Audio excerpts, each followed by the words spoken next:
You have a go there that arrangement that, or you have to justify before you Ago.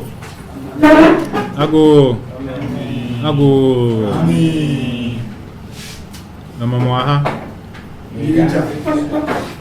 Minganye. Ndo. Antre. Fong mana. Ekason. Habari za leo. Nakangonsi. Entendo. Kiambote kien. that one's African. Kikongo.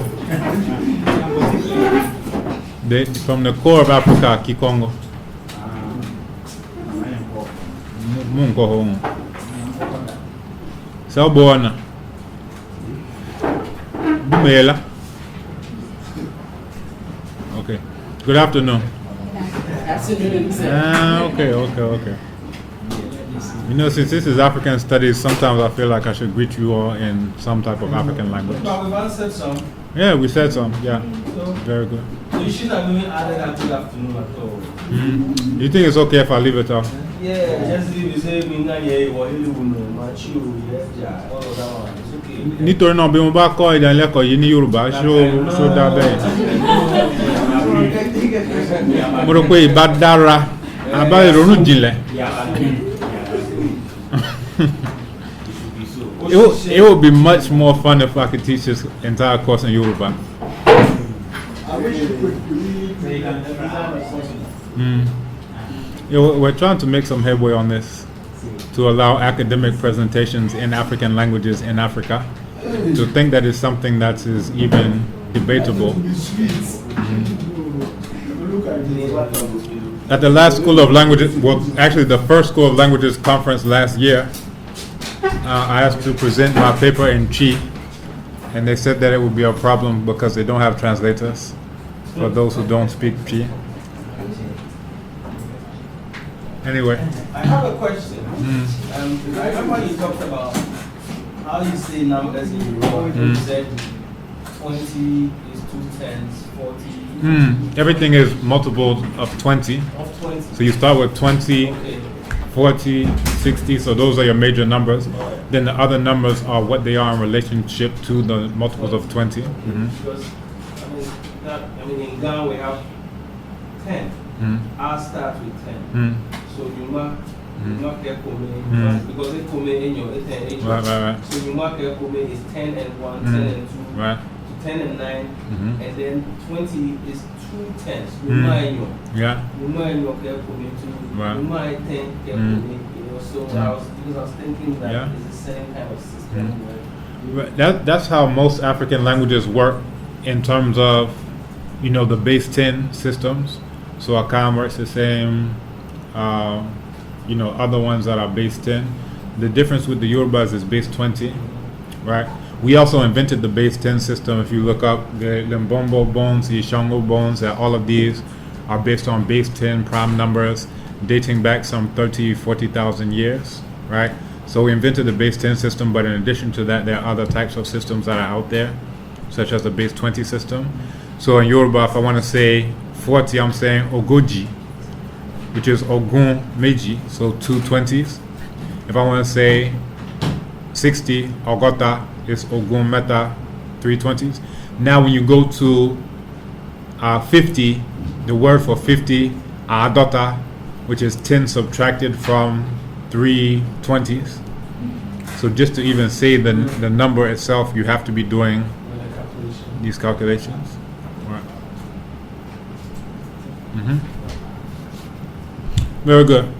Any other questions before we come in? We have lots of ground to cover. What I would like to do is even see if we can fit in 2 classes in 1 class so that we can catch up. Okay. So today we're dealing with a familiar topic, what should be a familiar topic, complementary opposites. And we have our guests. This is Kayla Cody. She finished her first degree from Hamilton College in the U.S. and she came to the office. She was interested in capoeira. We started talking, and then she decided she would also be interested in sitting in on Foundations of African Thought. So, please welcome her. And she's also considering grad school. She's on a fellowship now, considering grad school, master's, PhD, professor emeritus, however far it goes. All right. Now, how many people are signed up formally for this class? How many people are signed up formally for this class? And who is auditing? Okay. Okay, no problem. Too late to still be auditing. Mark Anthony came by asking. He wanted to know the exact number. So. No, he told me this. I was auditing. I was auditing. Okay. So that's why he asked. I dropped it out. Okay. It's on my phone. Right. And what Dr. Nabingne says that even the PhD students who are auditing or who would be auditing, that they can actually sign up for the course and get full credit. So, okay, so we get started. So today we're dealing with complementary opposites in ethics and morals, ideas of good and evil, freedom, destiny, and moral responsibility, conceptions of truth, order, and stability, also personification of chaos and uncertainty and African myth. Now, has everyone read? Yes. Who did not read? You didn't read? Okay. So if you didn't read the core text, I'm guessing that means you also didn't get a chance to read the supplementary text. So one of the supplementary texts is Listening to Ourselves. And that is a very interesting book because it's using African languages to write about African philosophy, which should just seem like a matter of course, right? So it has text in Amarinya, written in the Ge'ez script, in Luo, Kikuyu, Wolof, Akan, Chi specifically, and one or two others. So I think Igbo as well. So it's definitely something that you would be interested in because you can read it in the indigenous language, and then side by side you can read the translation into English. So we're coming back to complementary opposites. What do we remember about complementary opposites?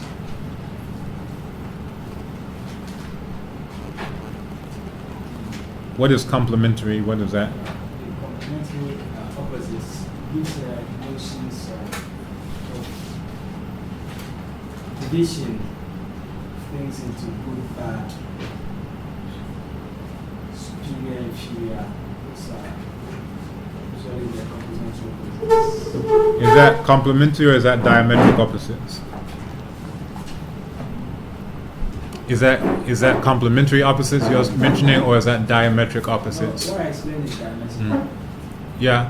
So I'm looking for complementary So opposites. complementary in terms of partnership. Partnership between the two. Because we are all coming together. We are unity, like I say, one is the other. So our completion. Right. So always remember, even in your spelling, that you can see the word complete in there. So one completes the other, and the other completes this one. All right. So one of these complements is destiny and free will, right? So again, in the text, destiny and free will are discussed as complements. For the supplementary reading, there's Papani Boni, which is good and bad, right? So again, looking at these as complements in an African worldview. So in this case, we're talking about the human is free to choose between good and evil, and thus is morally responsible. So this also ties into ideas and notions of justice. Also, there's an idea that nothing exists by itself. So something that my father often refers to as relation, relativity, and relevance. That whatever you're discussing, you can say, well, how does this relate? How is it relative? And how is it relevant to whatever the course is? So again, looking at both destiny and free will in that type of prism of understanding. Also, what was discussed is a dynamic view of good and evil as being inherent in the human action rather than a quality defining human beings in their essence. So this is basically looking at the idea of morality of conduct as opposed to morality of being, right? And this will have implications for other aspects of the worldview.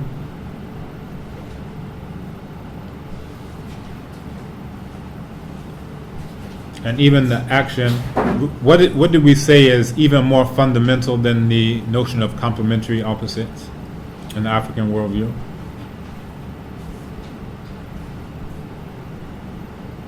In the circular nature of life. That's one thing. We can even say that that is a manifestation of something even more fundamental.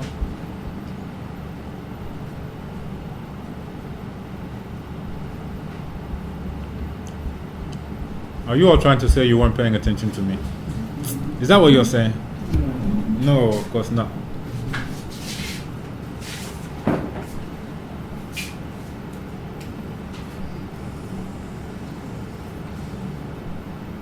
Who recognizes this?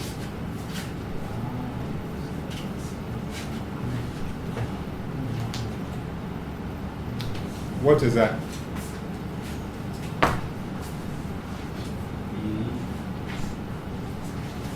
A.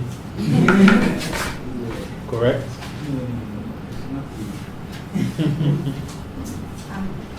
Sorry. It's no count. In English? In any language that you know, what is this? It's the proper way of doing things.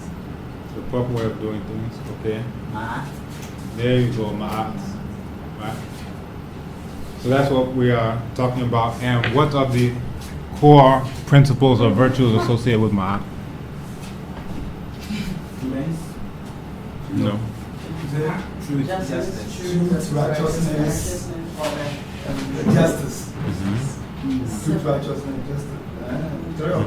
What else? Truth, righteousness, righteousness, justice. Harmony? Mm-hmm. No. People just start thinking whatever is good, happiness, being full, having nice bowl of fufu. Like no, it's not the mom. Balance, good. We're missing one. There we go. That was the last one that I didn't hear from you. All right. I will go into some of this today. So, morals and relationships. In the African worldview, no person is essentially good or evil in himself, but only in terms of his relation to others. In the area of moral responsibility, it means that this is a collective rather than individual affair, whereby the individual's actions have consequences for others as well as him or herself. Right? So, we can look at this on two levels, both the synchronic view, and we can say this is what you do has, let's say all of these are people who are in this realm, are people who are on the planet now at this space and time. So what you do has implications for everyone else who's on the planet now, but then also it has implications both in terms of past and future, those two being seen as related, both the ancestors and the unborn, right? Can anyone see examples of that? Or can give me any example of the implications of one's behavior having an impact on future generations? Example. Global warming, pollution. Global warming, pollution. I was actually thinking right along those lines, right?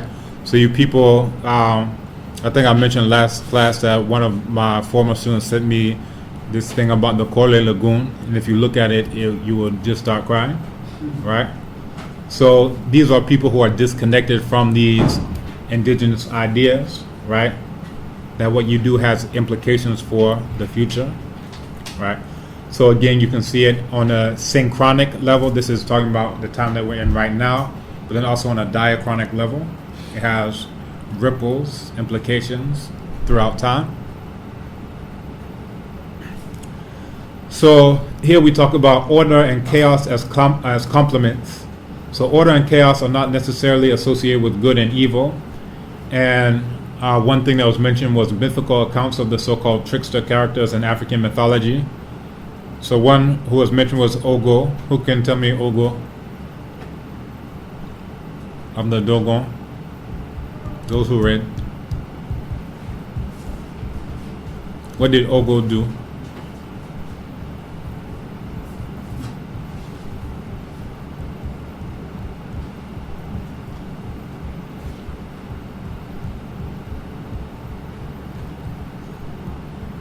Or will you just look at me and wait for me to give you the answer? We say, we know you'll do such a thorough job during class, so we know we don't even need to read. Is that it? I'm seeing smiles when I should be seeing tears. Ogo. And for the next class, so here there's a summary of the Dogon creation story. In the next class, we have Conversations with Ogo Temeli, which is also in your folder that you will be responsible for. And that goes more in depth into the Dogon understanding of creation. Anyone? Ogo?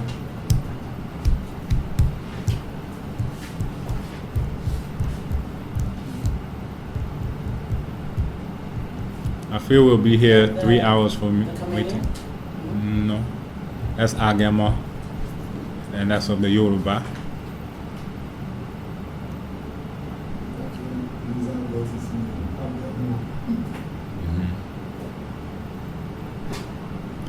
Should I come in to assist? Should I come in to assist you? Okay, so Ogo was one of the original 8 children of the Creator. But this one was so impatient that it decided it had to break out of its placenta early and search for its female twin, and ended up creating disorder, whereby one of its brothers had to be sacrificed in order to bring about the reorganization of the universe. Right? That's Ogo.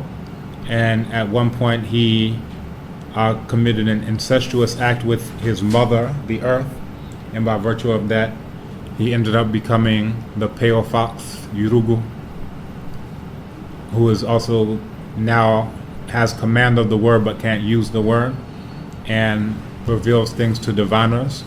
So one way that divination is done amongst the Dogon is they're in a desert type of area, right? Sahel going towards the desert side.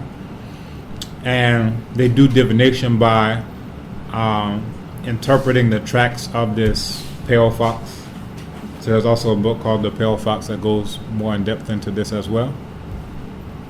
I need everyone to be reading. I need everyone to be reading. Alright. Ishu or Ijakba. What do we learn about Ishu? From the reading, they said Ishu,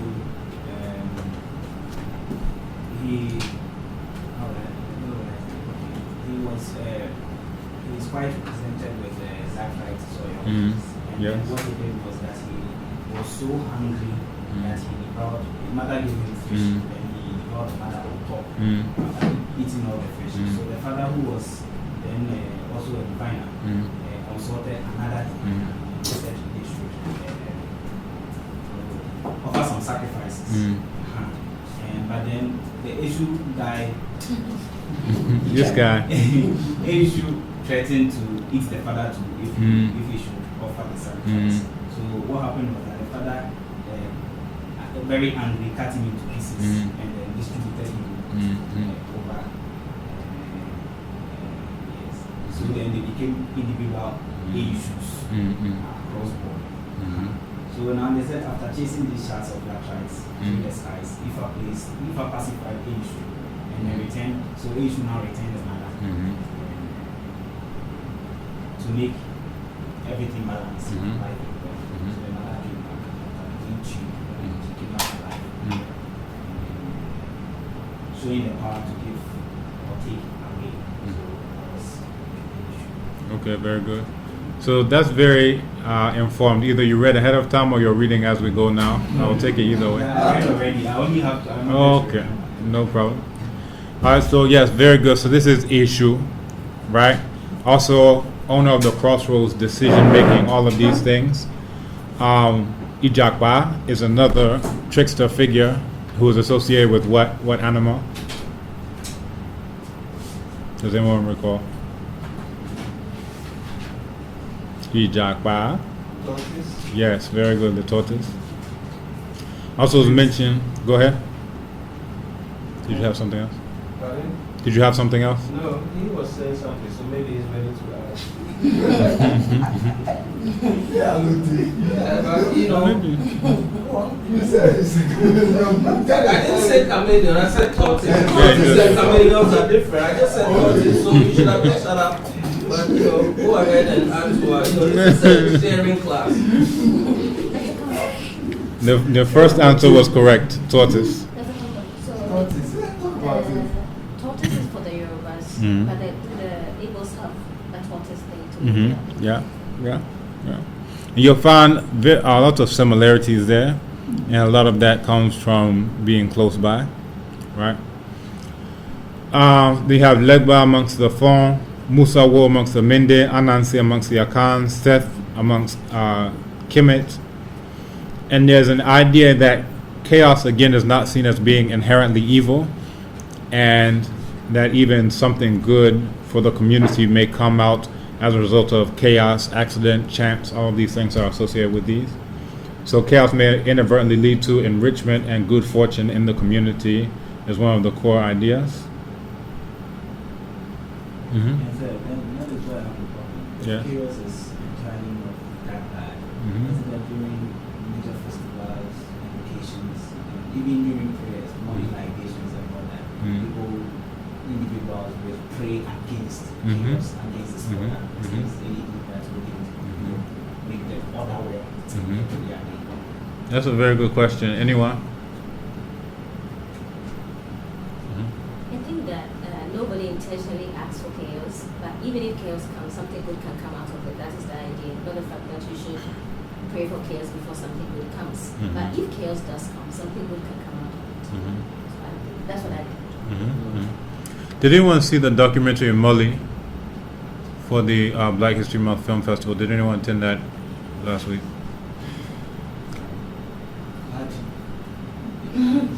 What's the documentary? Mali on Saturday. We showed it on Saturday. It's,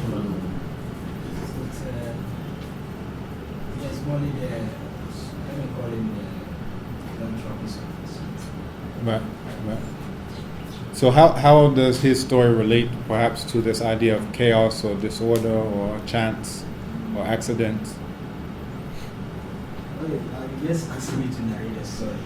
No, just how does it relate? What aspect relates perhaps to what we're talking about?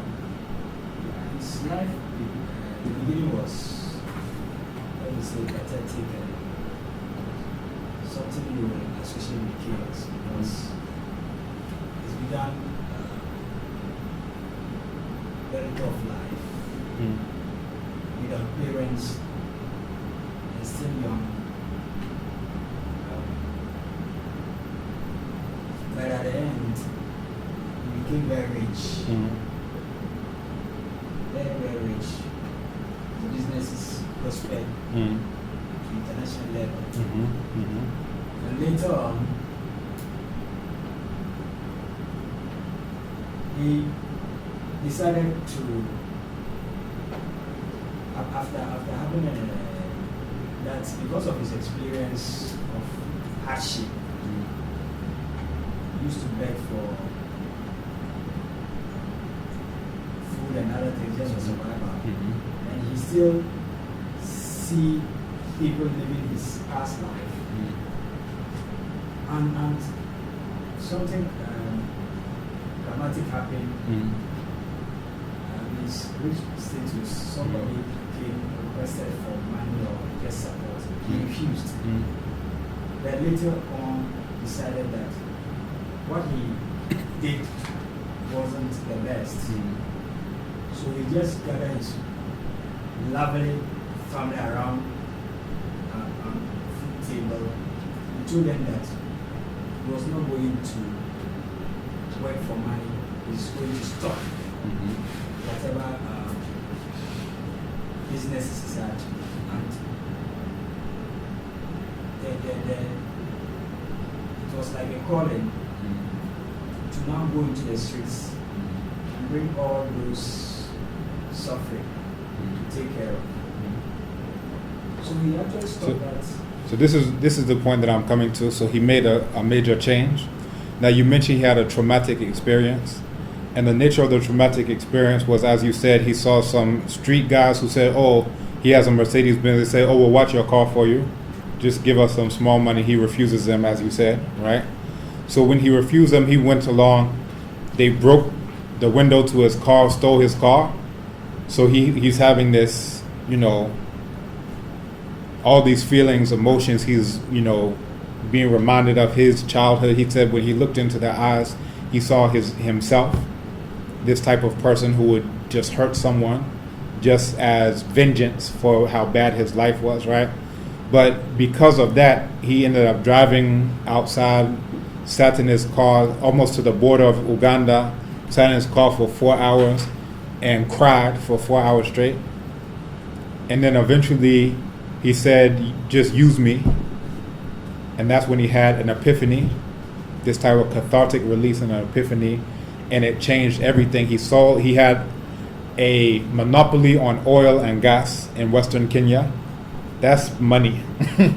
He had Mully buses, Mully this, Mully oil, Mully everything. He owned most of Kenya and was rich by any standards, right? But he said that he's not going to work for money anymore, as you said. And all of the money he had, he decided to use it for street children. So he took in over 8,000 street children, where now, years after the fact, many of them have gone on to be doctors, lawyers, college graduates, so forth and so on. So this was something chaotic that happened. No one would pray and say, "Today I hope someone bashes my window in because I'm not giving them money," and blah, blah, blah. But you can see very clearly in that instance how something chaotic actually led to something good. Even earlier in his life, when his father would beat his mother, right? And then one day he woke up and they had disappeared. They were not there, right? They left him, the eldest, by himself. So now he's going around like, what's going on? He's hungry. He goes to his uncle to beg for food. His uncle sends him away. That's bad. I'm sure he at that time would not say, "I'm going to pour libation so that my uncle won't give me food." But if his uncle took him in, those 8,000 children later on would be in the streets right now. You understand? So something bad inadvertently led to something good. By the same token, we can see something that looks good on the surface. Okay, the uncle takes him in. That can now have ripple effects where it would lead to something bad for all of these children whose lives have, been destroyed otherwise, right? So, as you're thinking about this, and I saw this in one of the first thought papers that came through Bernardine's, that I want you to be thinking about how these things relate to your own life experience. How can you see this? Even for you to say, "I don't see how, this can hold," that you can see chaos and order as complements. That if this doesn't exist, this has no meaning. How can this exist and this doesn't exist? How can you rejoice that there's order if you don't even know that something called chaos exists, right? So again, this is a more African view where you don't necessarily have to say this is better than the other. You can see, I think when something bad is happening to you, you'll say, "I don't like this." But, in wisdom, you can see how something that looks chaotic or like an accident or like chance can play part of a larger picture, right? So I don't think that this is a contradiction. It's more so of a paradox that people are asking for order, but sometimes in order to get order, there's a proverb in Yoruba, "Ologban ojia tani olukore." It translates to, "You have wisdom, but you didn't suffer." Well, who is your teacher? It's the idea that if you have wisdom, it's because you have suffered at some point in time. So you can't say, I want wisdom, and then you say you don't want suffering. Frederick Douglass used to say, those who want development, who want progress without struggling for it, are like people who want the ocean without its roar. You understand? Oh, I like the good part, but take away the part that I don't like. So it goes through all of these different things as analogies. All right, but we continue. Just as Yeah. students or as we have to try to bend the lead before we succeed.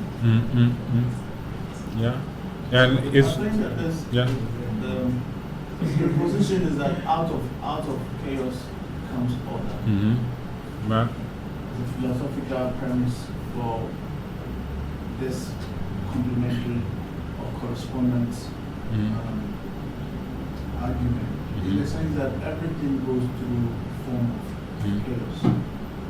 There's not only humans. For example, if you take the butterfly, for example, that to be in a state of cocoon, goes through a lot. How do you call it? Rocks go through like metamorphosis. They also go through that transformational stages. Just like in the art of wisdom, one said that, I think it was the Buddha who said that you don't go taking the butterfly when they are in their cocoon state and try to help them out. But it is rather when they have gone through the pain, they go through the moon stage and then they fly into the heaven. They become beautiful.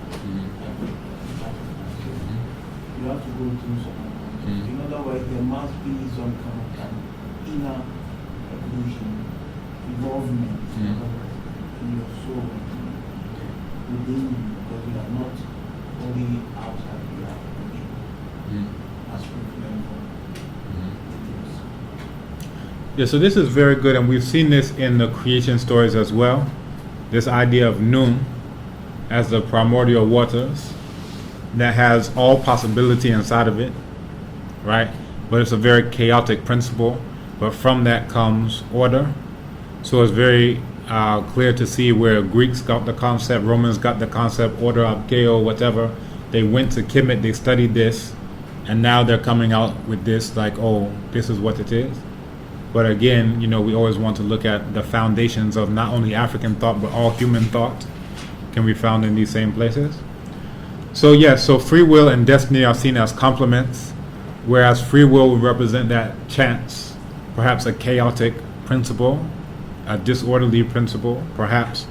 And then on the other side, you can see destiny as something that would be the order of your life, something that would put your life back in order if you end up going astray. So we saw this with the Enkrabia, right? Your destiny that is telling you, okay, this is a guiding line of your life. You may choose to go off of it, but at some point in time, I'm trying to pull you back.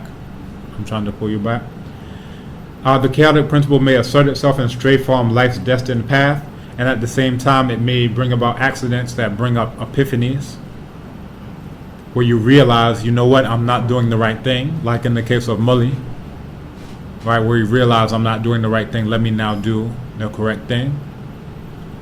Also, there's the notion that human nature is not essentially evil, and this is something that is different from what you find in Eurasian thought, where there's the idea of original sin, that man is evil, so forth and so on.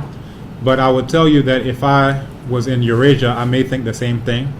If I'm around a bunch of evil Eurasians, I may think all people are evil. But in the African context, it's not seen that human beings are either inherently good or evil, but they have an inclination towards good. And you only make the judgment based on behavior as opposed to being, right? As for theirs, in the Eurasian thought, it's more the human being is, in the morality of being, the human being is essentially evil. So now you need all of these things to save and do so forth and so on, right? Yeah.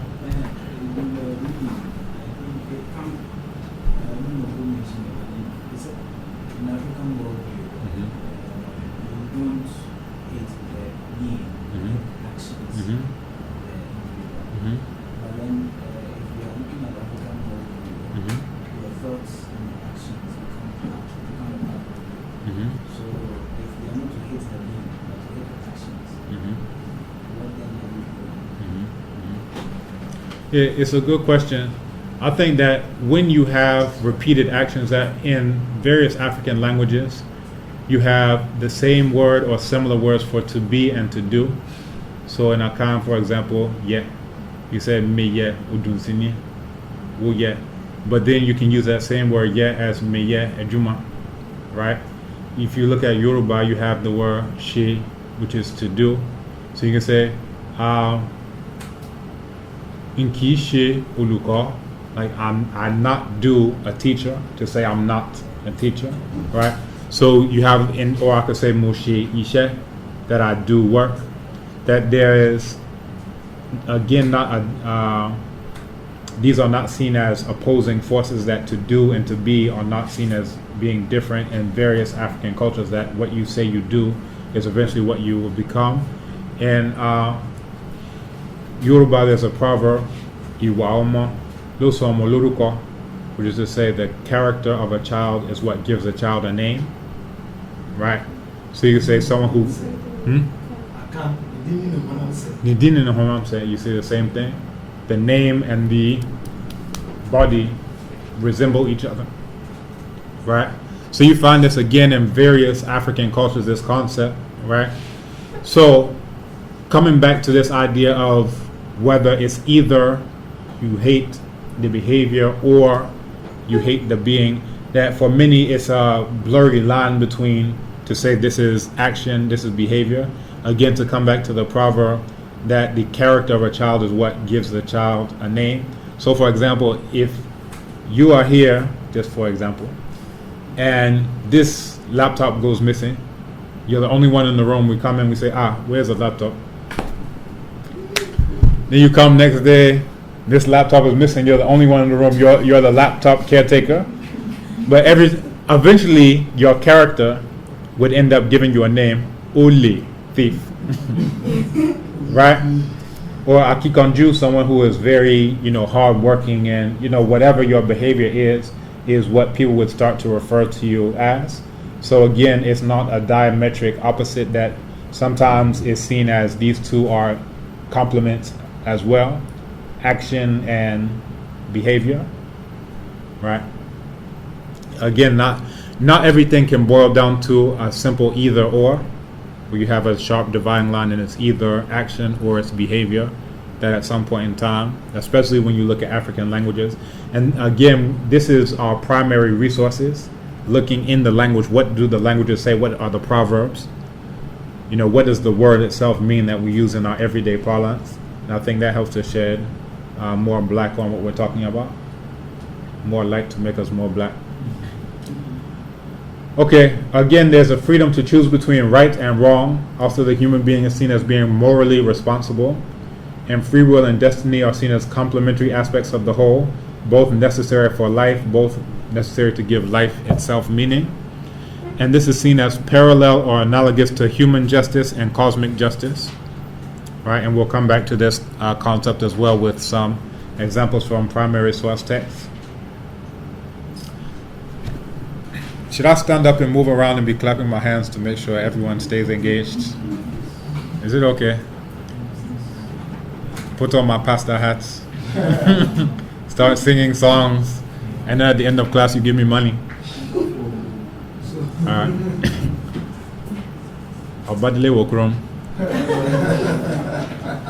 Alright. So earth as guarantor of justice. There's an idea in many traditional African societies that justice is embodied by the earth, right? And we can see this again with global warming, right? With desertification in the north, right? Human actions, either very close or very far away from where we are now having repercussions, where the earth is sending drought, famine, pestilence, so forth and so on. And you can see that it's not necessarily like this spooky abstract thing. We're living through a time where places are having these challenges. And again, these are for the most part, the result of human actions. Earth underpins organization of society. This is on a political level, economic, social, and spiritual level.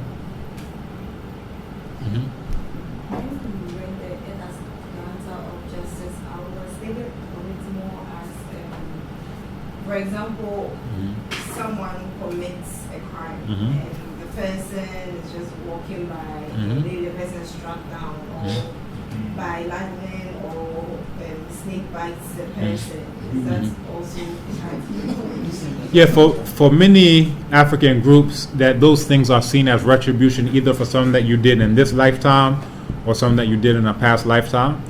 So, for example, this is amongst the Akane have Atofowo, which is, Ta is to fall, a human who falls, and then the death of a human who falls in that way. So, oftentimes, even something like drowning, especially because spiritual forces are associated with water. So if a person drowns, it's seen as this person is now being sacrificed to the spirit to atone for something that perhaps they did at some point in time. Or again, because the actions of the individual have an impact on the community, even if it's not that, like you can look at the story of Ogo and then the Nomo who had to be sacrificed because of Ogo's wrongdoing. So even if it's not something that you yourself did, somebody may have done something that was a transgression, but now it has an impact on you in order to restore this balance, right? So you find cases where something will happen in the community, so something has to be sacrificed. Sheep, goat, whatever the thing is, cow, whatever the thing is, something has to be sacrificed in order to bring back the balance, right? Blood was shed here, so therefore blood must be shed here in order to balance things out. So we continue. Ma'at. I hope everyone knows how to write Ma'at by heart. Right? And one of these concepts that we've been talking about is this idea of reciprocation. And this links moral action to natural law. And we mentioned the core virtues, including reciprocity, order, balance, harmony, truth, justice, righteousness, and propriety. And also was mentioned in the text that Ofo amongst the Igbo is linked with ideas of truth, justice, and right. And again, morality and Ma'at in general represents a principle or philosophy of living rather than a static conception of the mind. Right? So in this context, you can see, all right, this is good behavior, this is upright behavior.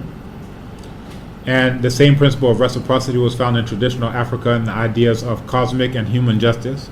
And you find this in the diaspora as well, right? And you can see how looking at things in this way can be beneficial. In another sense, it can also have a context where it's not necessarily the most appropriate thing. I'll give you an example. I remember in high school, all of us guys, we were standing around and one of the guys tried to talk to a girl, right? And she ignored him, and everybody started laughing at her. Well, laughing at him because she ignored him. But then there were some steps in front of her. So what do you think happened as she was trying to climb up the steps? She tripped. So for everyone who's standing there, they're approaching it from the worldview of that is retribution for you mistreating the guy. It's true, you think so? So what people in the States would say is see there. If you say to someone see there, it means see there, like see what you cause your own downfall. So if anything happens to you and then someone says see there, they mean you deserve what you got because of your behavior. Now again, it's coming from this core worldview of whatever your behavior is, and especially when you see it very clearly. They have these videos where you can look at them online, and it talks about instant karma compilation. And it's like one guy cuts off another guy on the road and then the car crashes. I actually saw this going towards Achimota. It was this new sports car and the guy was just driving crazy, cutting in front of everybody. And then eventually it's going to the part where it goes up to the now George Bush motorway. So this guy was going to try to get off. At that point, he was cutting in front of everyone, speeding. He got the fast car. As he tries to get off, whoosh, He crashes a trotro. So everyone on the road is saying, see there? Natural justice. Exactly. And, part of it is that justice doesn't exist outside of that very person who's driving. So even to the point of that person's own kra may be offended by it. So whereas it would have, or like in Yoruba, ori, that comes from the root word ri, which is to see. So this ori could be so offended by the behavior and the whatever iwaki konju, just trying to be fast and whatever, that whereas it would have taken the time to see that this trotro is coming, now it's going to remove its protection and say, I'm not looking there. I'm offended, I'm not going to look there. So now the other parts of you, your heart, your whatever, your leg may be hurt. So again, when we think about justice, I don't necessarily want you to think about it in the sense of something that exists outside of you, that you two are part of the whole thing. And we talked about this, it was also in the text about these ideas of truth drugs and the placebo effect that they may have, because justice is inside of you as well. So we continue. Concepts of reciprocity, I always want to go to source text, various source texts. So these are proverbs. So in Yoruba, any deru leruto, any deru leruto, any deru leruto, any deru leruto. Because it's very tonal, you can turn any sentence into a song. And there's actually a song that starts off like that in Yoruba. The one who throws the ashes or pours the ashes, those ashes follow him or her. So picture you've just, got all these plantain husk ashes that you've been using. You throw them into the air at someone. But as they're going in the air, what will they do? They will come back. That when you make a poison, some touches your mouth. So using your hand to make the poison, you say, aha, I've got you. Yeah. You wash your hands nice, good. Now you sit down to eat your fufu. Right? If you want it to fall on your neighbor, it falls on you.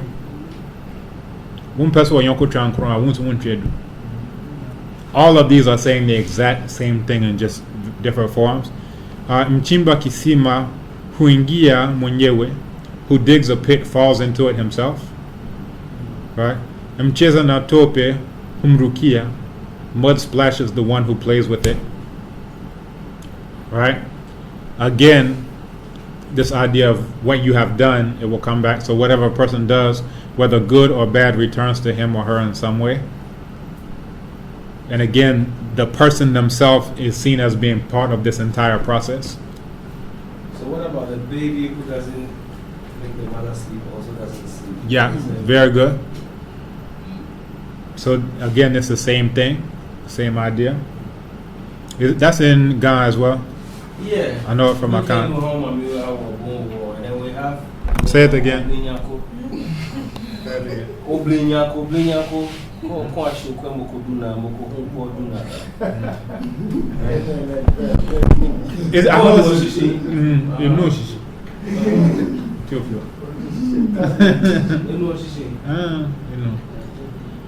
All right.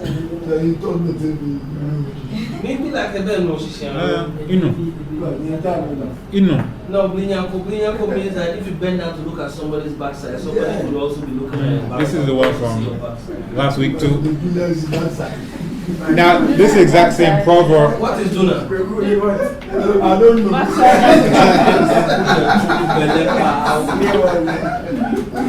All right. Now, the exact same proverb is also in Yoruba. Amatiko feki yare son, ona koni fi oju kan run. Amatiko feki yare son, ona koni fi oju kan run. That the child who doesn't want the mother to sleep also will not take the eye and make contact with sleep. Right? So you find it in various African cultures, but all of it is coming to the same core principle. Right? Now, we can look at these as cosmic justice. Also, we can look at this in terms of human justice. This is a bit small, but I'll read it for you. And this is coming from the prophecy of Nefertiti, coming from ancient Kemet, from the Old Kingdom period. And it says, then a king will come from the south, Amini, which is a reference to Amenemhat, which is Amin in the front. The justified by name, son of a woman of Taseti, child of Upper Egypt, Kemet as we know. He will take the white crown. He will wear the red crown. The white crown is the representative of Upper Kemet. The red crown is the representative of Lower Kemet. The text, okay. Shall I bigify it for you? I think I'll have to come out. Actually, let me do it this way. Where are we?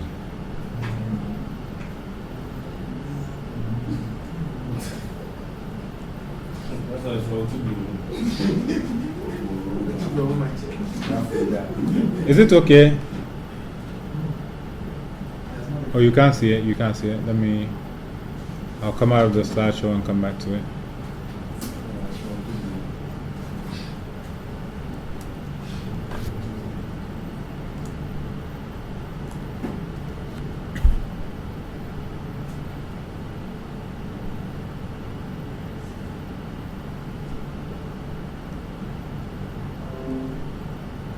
Okay, so then a king will come from the south, Amini, the justified by name, son of a woman of Taseti, child of Upper Egypt, or Kemet as we know it to be. He will take the white crown, the symbol of Upper Kemet. He will wear the red crown, which is a symbol of Lower Kemet in the north. He will join the two mighty ones. Asiatics will fall to his sword, Libyans will fall to his flame. One will build the walls of the ruler, to bar Asiatics from entering Egypt. They shall beg water as supplicants, so as to let their cattle drink. Then order will return to its seat, while chaos is driven away. Right? So again, this idea of order is not seen as being separate from humans. Right? There was a ruler amongst the Akan who had the name Aurade Basa. Aurade Basa, which is the arm of Aurade. So this means that this is the one who is making sure that whatever is going to happen is going to happen. So you have a proverb such as Onyankopon fanebwa ontonentem, that if Onyankopon takes a stone, it's not thrown quickly. But now you can see that this person is the manifestation of that stone. So it's not let's just wait for something to happen. It's no, I'm that part that ensures that this is going to happen in the world. We'll come back to the slideshow. All right. So again, these are both cosmic and human justice. And again, these are not seen as either or. That human beings are seen as part of the cosmos. Right? So there's an idea that the person who mistreats his fellow man or woman will experience his own action coming back to him in some form or other. Also, you find this idea of the golden rule, and the earliest attestation of it, one of the earliest attestations of it was in the book of Kun Anup, also called Kun Ampu. And it says, redress is short, but misfortune is long, and a good deed returns to those who do it. So we're talking about between 4,000, 5,000 years ago. Very long time, and it's before they started sending memes on the internet that said do good or whatever, right? This is the precept. Do to the doer that he or she may also do. Let your tongue speak straight and not go astray. Right? So as we are talking about the foundations of African philosophy, as you can see, and this is an illustration of why it's important to be able to have access to your own ancient texts, whether it's oral or written. But because we focus so much on oral and we're told that African people didn't write anything down, I think it's in order for us to focus to some degree on written, just to come to a level of balance. Right? So in the book of Kun Anup or Kun Ampu, you had 9 petitions for justice, which were all expositions on Ma'at as a moral philosophy. So basically, in the story as it goes, there was a peasant who was traveling, and as he was traveling, there was a basically the governor of that area, the small area, actually an underling to the governor of that area, saw this guy and saw he had donkeys, or had his donkey, and the donkey was loaded down with all of these goods. And the guy was like, wow, I wonder how I can trick this guy and get the donkey. So what he did, he had one of his servants go and put a cloth on the path. So on one side of the path is water, on the other side of the path is crops. And he puts his cloth on the path. So here the peasant comes to it and is like, oh, how am I going to pass? Please remove your cloth. No. This is my jurisdiction. I do what I want. So he says, okay, no problem. So he goes into the crops, which was basically the only option as was seen. So as he goes to the crops, the donkey, chews an ear of corn and whatever, and then gets, because of theft, now I can repossess this donkey. So of course Kunampu is like, oh, this is unjust, whatever. I'm going to go see your, how can something like this happen in the land of Rinsi, who is the governor? So the guy says, how dare you mention Rinsi? That's my own personal boss. So he beats the guy, bam, bam, bam, bam, beats the guy, flogs him. So this is all injustice. This is all unjust. So Kunampu decides to take it up with Rinsi, and what he does, he's extolling all of these principles of Ma'at, and how what has happened is not Ma'at, and that is for human beings to make sure that order, Ma'at, is carried out on the land. But because he's so eloquent, Rinsi doesn't want to let him stop talking. He's like, oh, so he doesn't say anything the whole time, but he's telling his scribes to write down everything that the guy is saying, just so they can have a corpus of such eloquent understanding of African philosophy. So this guy goes, he unsatisfied, he comes back, makes another petition, and he's so eloquent. They call it the story of the eloquent peasant, right? He's just so eloquent, talking about, doing good, justice, truth, balance, talking about all these things of Ma'at. So eventually, he gets to a point where he's exasperated. He starts to insult Rinsi and say, you're supposed to be the one who makes sure Ma'at is done. How dare you do this? Oh, you're not good. You're blah, blah. But even that is eloquent, so they say, write that down too.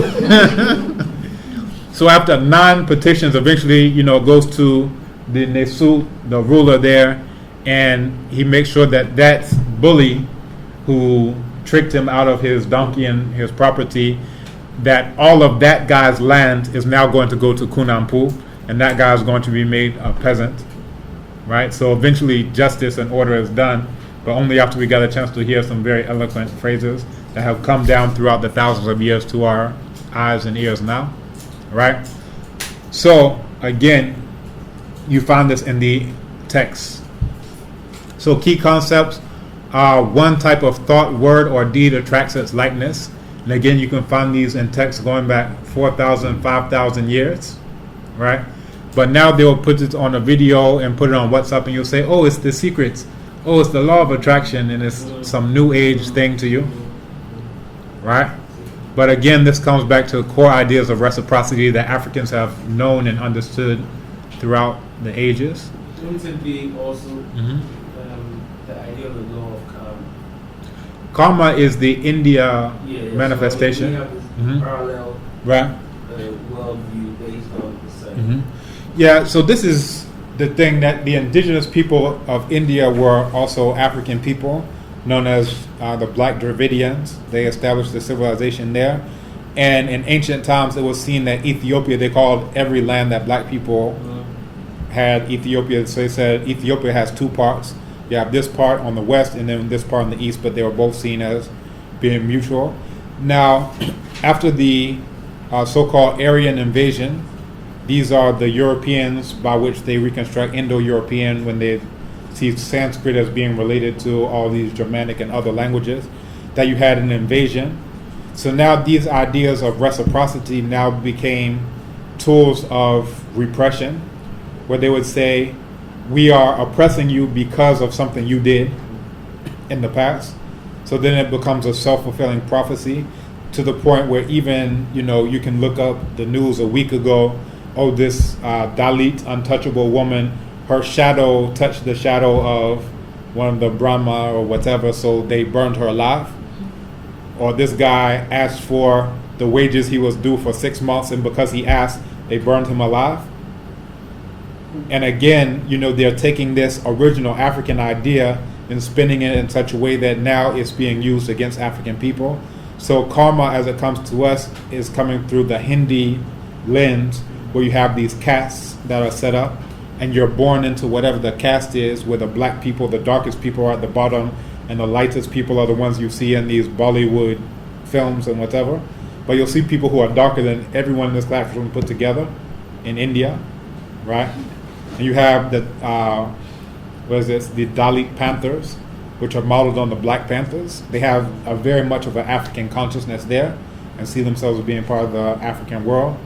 So, just saying all of that to say that you can look at karma in its original understanding as being very much related to Ma'at, but the way it's come to us now, as in our modern understanding, is very much now as a tool of repression, to say we're beating you because you deserve it. Right? So slightly different in this now modern sense. Also, there's a respect for straight speech. So you see this thought, which is to point literally, to go straight in this direction. So the word for truth is otito, right? And it has this same idea of straightness, right? Or if you say chia, obuatin chia, like you're saying that the judgment has gone crooked, right? You found these ideas of straightness and these ideas of crookedness associated with truth and falsehood. Also, nokre, idea of having one mouth, as opposed to nanoyenta, which is to say the mouths are twin. This one goes in this direction, this one goes in that direction. Also, it was mentioned, or for again, amongst the Igbo notions of truth, justice, righteousness, and straightness of speech are all associated with the Igbo concept as well. And basically, you can go to the majority of African cultures and you'll find some type of correlate with this, ideas of truth, justice, all of them coming together. Right.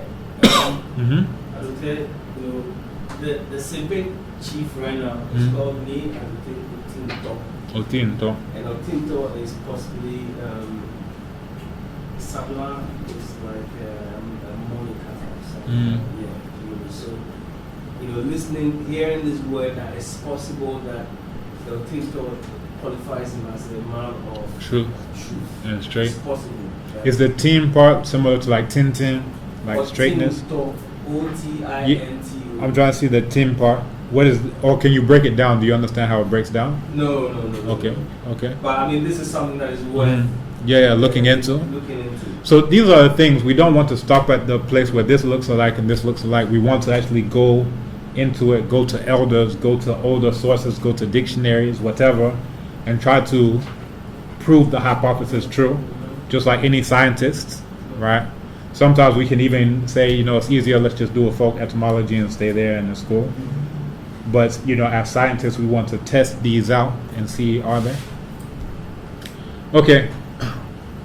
So, morality of conduct, this idea of good and evil in terms of human action, right? Again, it's not a clear dichotomy between behavior and action, that even all of your actions will see that this is how you are. Also, the human being not seen as being inherently good or evil, even though a human being has an inclination towards good. So when you look at the word onipa, that the pa is the good part, then you look for African cultures all throughout the continent. You have this ni being a qualifier for human being. You still find it in Akan as well, with the ni that comes after Asantini or whatever the thing is, in Krani. Now, if you look at Wolof, the word for human being, nit. If you look at Yoruba, the word for human being, someone, eni, that you found, again, time and time again, there's ni, but then this qualifier as this understanding of the human being as being essentially good, or having an inclination towards goodness. Need to face. Yeah, it fits the same pattern. Ninsala, okay. The ni is coming in. Does anyone else know any languages that have something like that, ni, for human being? Say that one is Ninsala. Right now we call it ni alote. Well, the ni is like ruler. Well, we don't have rulers. We have woolmen. So we're not led by rulers. Okay. So we are all Ni. Okay. No wonder I kept meeting Ni. Yeah, well, he's a very popular man. Yeah. But is there a word that just is human being? What's the word for human being? Bomo. Bomo Adesa. Bomo Adisa. Okay.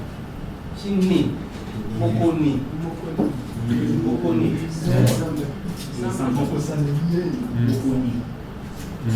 And that's to human being as well? Yes, that is, no, we are trying to say he is somebody.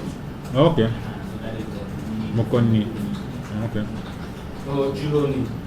Because she's a thief. Thief. Yeah, Yeah, another so Julo. Okay, very good. So again, this is coming back to this idea of, looking at the different puzzle pieces in order to get a very complete picture of what's going on. So again, an inclination towards good, even though a human being can choose to do things that are not good, but even those things that they do can eventually lead back to good, even if it's unintentional. Again, this idea of morality of conduct distinguished to some degree from morality of being. So even this is, when we're talking about morality of being, we're thinking about from birth, you have original sin. You're automatically evil. Before you've even done anything, you're just evil. Right?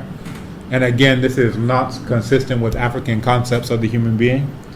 But again, when you look at people who say that about human beings, listen to them, because they're talking about themselves. They're saying human beings are evil. Say, oh, thank you for telling me.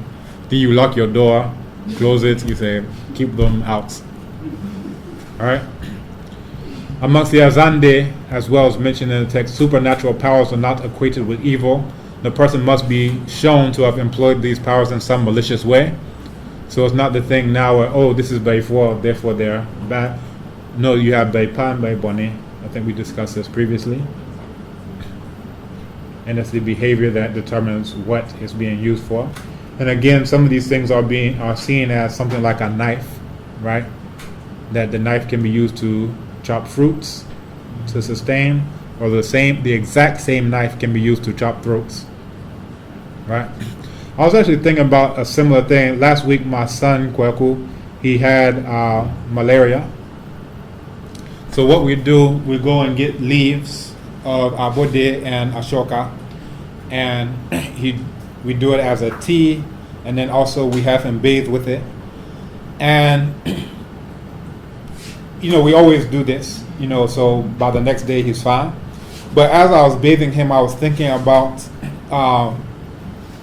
the reason why people bathe, specifically in African cultures, is that this is the largest organ, so it will take in whatever is put on it. And this is why people end up getting cancer when they're using all types of cosmetics and whatever, putting all these things, because the skin is absorbing these toxins, right? Now, coming back to the healing side, I was thinking, okay, as I'm bathing him, and it's just a regular thing that I do, but I thought about it, that I wanted to make sure that as I'm bathing, I make sure that I keep putting it here, because I know at some point in time, all blood is going to go here to the brain and come back, and this is a good point where I can make sure that all of the blood is being affected by this. So I'm not only saying, let me do the toe, I'm saying, but this is also the place where I would target if I'm doing capoeira, and I have a knife. You're looking at the carotid artery, you're looking at, these veins that are going here and forth. So the same place that I would focus on if I was trying to kill someone is the same place that I would focus on if I'm trying to heal them, because the core idea is that this is where the blood is going to flow at some point in time or another. So you can either choose to stop that flow or you can assist. So now the medicine is going into his bloodstream, and it was one of the quickest times that he's recovered. Like by the next day he's cool, his whole body is cool, he's running around, right? So whereas if I'm just giving it to him, oh here, take these drugs, whatever, then he starts having hallucinations and all these other side effects, then it's a problem. But again, this is the idea of complementary opposites. As I was doing it, I was thinking about, because I'm teaching the course and these things are at the forefront of my thoughts now, I was saying that this is, again, this complementary opposites thing in action. The same place to kill is the same place to heal. So we continue. We look at freedom, destiny, and moral responsibility, coexistence of free will and destiny, free will personified and Legba amongst the Fon, similar to Ishu amongst the Yoruba, and so forth and so on, others that we've mentioned. This is, again, the element of chance and uncertainty. And you'll find this, I actually can bring one of these, and I probably should have brought it today, the Okpon Ifa, which is the divination board of Ifa. And there was an example here in the text, if I can come to it. But you'll see the face of Ishu at the top of it. You'll see the face of Ishu at the top of it, but it is the board that's used to do divination of Ifa, which again, as we mentioned before, is associated with order. So even in the course of order, there's a complementary element of chance, which we're making sure that it doesn't go over your head by carving the face of Ishu at the top. But then in terms of even throwing the chain that we introduced last time, that you don't know how it's going to fall. There's a chance that it may fall to Ejiogbe. It may go to Ogbewehi. It may be whatever. So these, again, are seen as complementary opposites. And it's like, well, just in case you can't understand it, let's make sure that you understand. I want to see if there's an image of that here.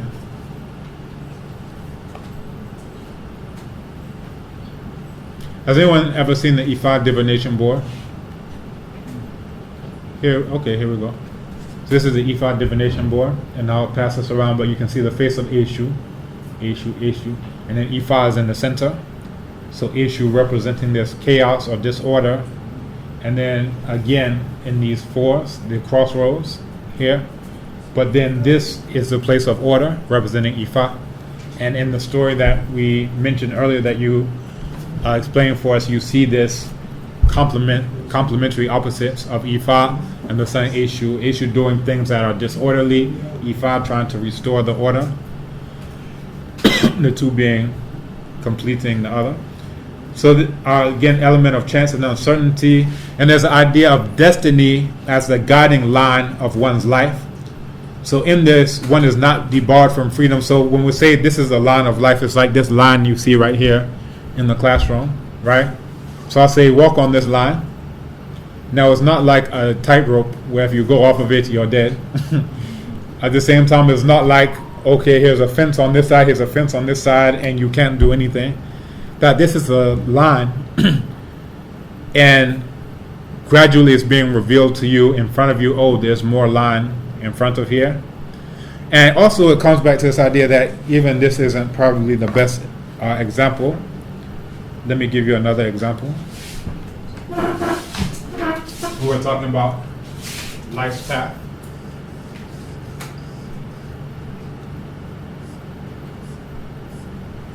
Has anyone ever seen something like this?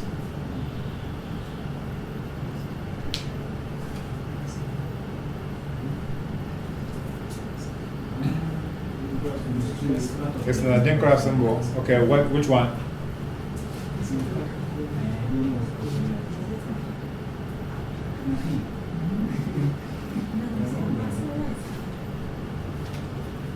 Anyone? Are you going to wait for me to tell you? This is called Nchinchimie. And chim, it's like when you chim something, when you're twisting it, when you're turning it. And the proverb associated with it is Obrani Kwanyin Chinchimie. Life's path is twists and turns. Right? So as we're talking about the path of life, you're going this way, and eventually you need to adapt and come in this direction. Now you need to adapt and come in this direction. Then you have these possibilities in front of you of where you'll go. Right? So this is more like life path, and it's being revealed to you in the course of living your life. I hope it makes sense. So you're not debarred from freedom. It's not just like you have to go in this. That even as you're making choices, it may seem like this is something that's chaotic, but it may lead to an epiphany where you're like, you know what, this isn't what I'm supposed to be doing. And oftentimes this is the point at which a person will go and see a diviner. They've had it, their businesses are failing, and they're saying what's going on. And then the diviner would say, all right, you're doing this isn't what you're supposed to be doing in your life.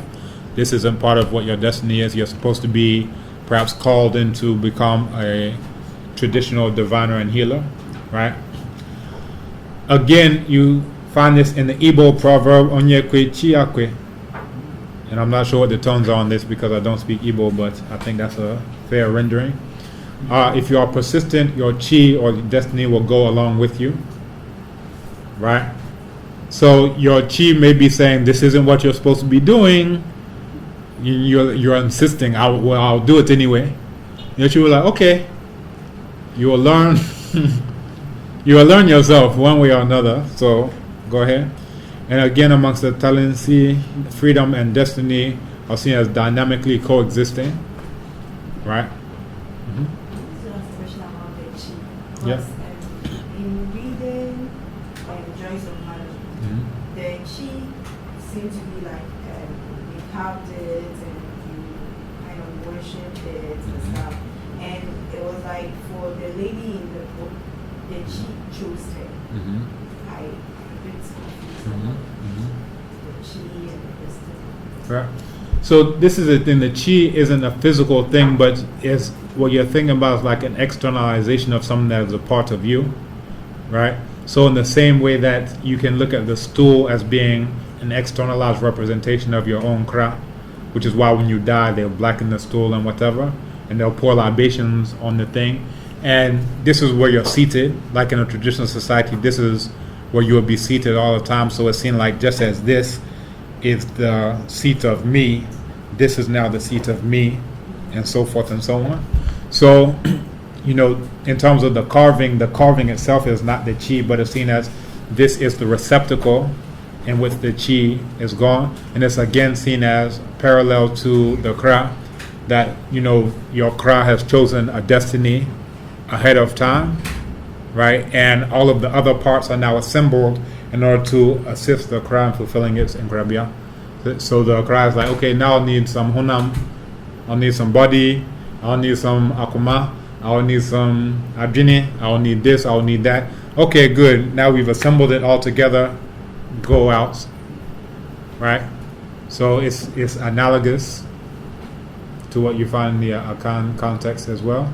You can have, and again, it comes back to the idea that was introduced before, that the chi, the kra, whatever it is in a different culture, is seen as being able to reward a person or punish a person for primarily for neglect. So this externalized representation is you making sure that your actions are telling your own chi that, I'm honoring you, I'm doing this, I'm doing that, to make sure that it's continually guiding you along your life's path. Right? And then chi contributes. Yeah, in the sense of you have, when you say you, there are all these different parts of the human being. So the chi is the essence of the person. So all of the other parts are there just to allow the chi to help you go along. So when you say it chooses you, it chooses all these other parts that are necessary in order for you to fulfill your highest potential. I hope it's clear. Okay. So again, freedom and destiny are seen as dynamically coexisting. Also, we talk about this paradox of destiny and moral responsibility. And again, African notions of destiny are distinct from Greek ideas of an unalterable fate. That whatever happens at the end, you died. Okay, that must have been what was supposed to happen, right?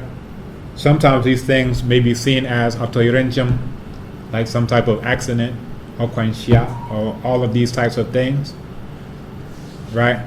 So oftentimes I think people who may not have this understanding of these complements, they will say, oh, well, African people don't, therefore, because they believe in destiny, therefore accident doesn't exist.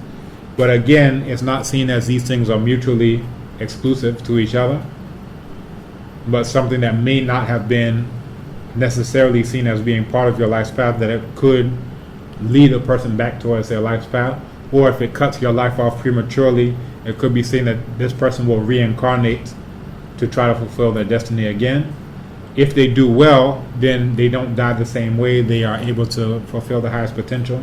But perhaps if they don't have assistance from either the abosom or whatever, or the nananom, then they may die the exact same way over again. They may have the same challenges, so forth and so on. So then they will have to come back again, and hopefully next time they will get whatever assistance that they need in order to reincarnate and fulfill their highest potential, right? But there's a proverb that goes something to the effect of a journey of folly is traveled twice. A journey of folly is traveled twice. There's also an expression that you hear in some like Anansi stories, Santa Sankati. So it's like if you didn't hear it the first time, then you go back and go and listen to it again. And again, you can look at these in the prism of reincarnation. That if you weren't able to fulfill it the first time, if you didn't hear what your destiny was supposed to be to the point where you could live it out, or go back and listen again, and now try to live it out.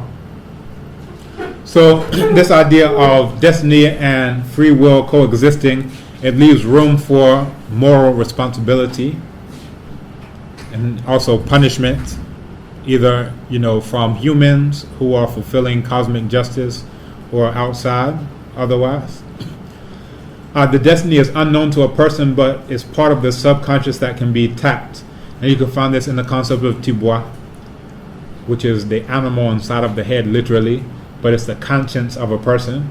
So if you're doing something, or even you're just doing something mundane, you're going outside and you just have this feeling, say, you know what, I probably shouldn't go with my friends out to this club tonight.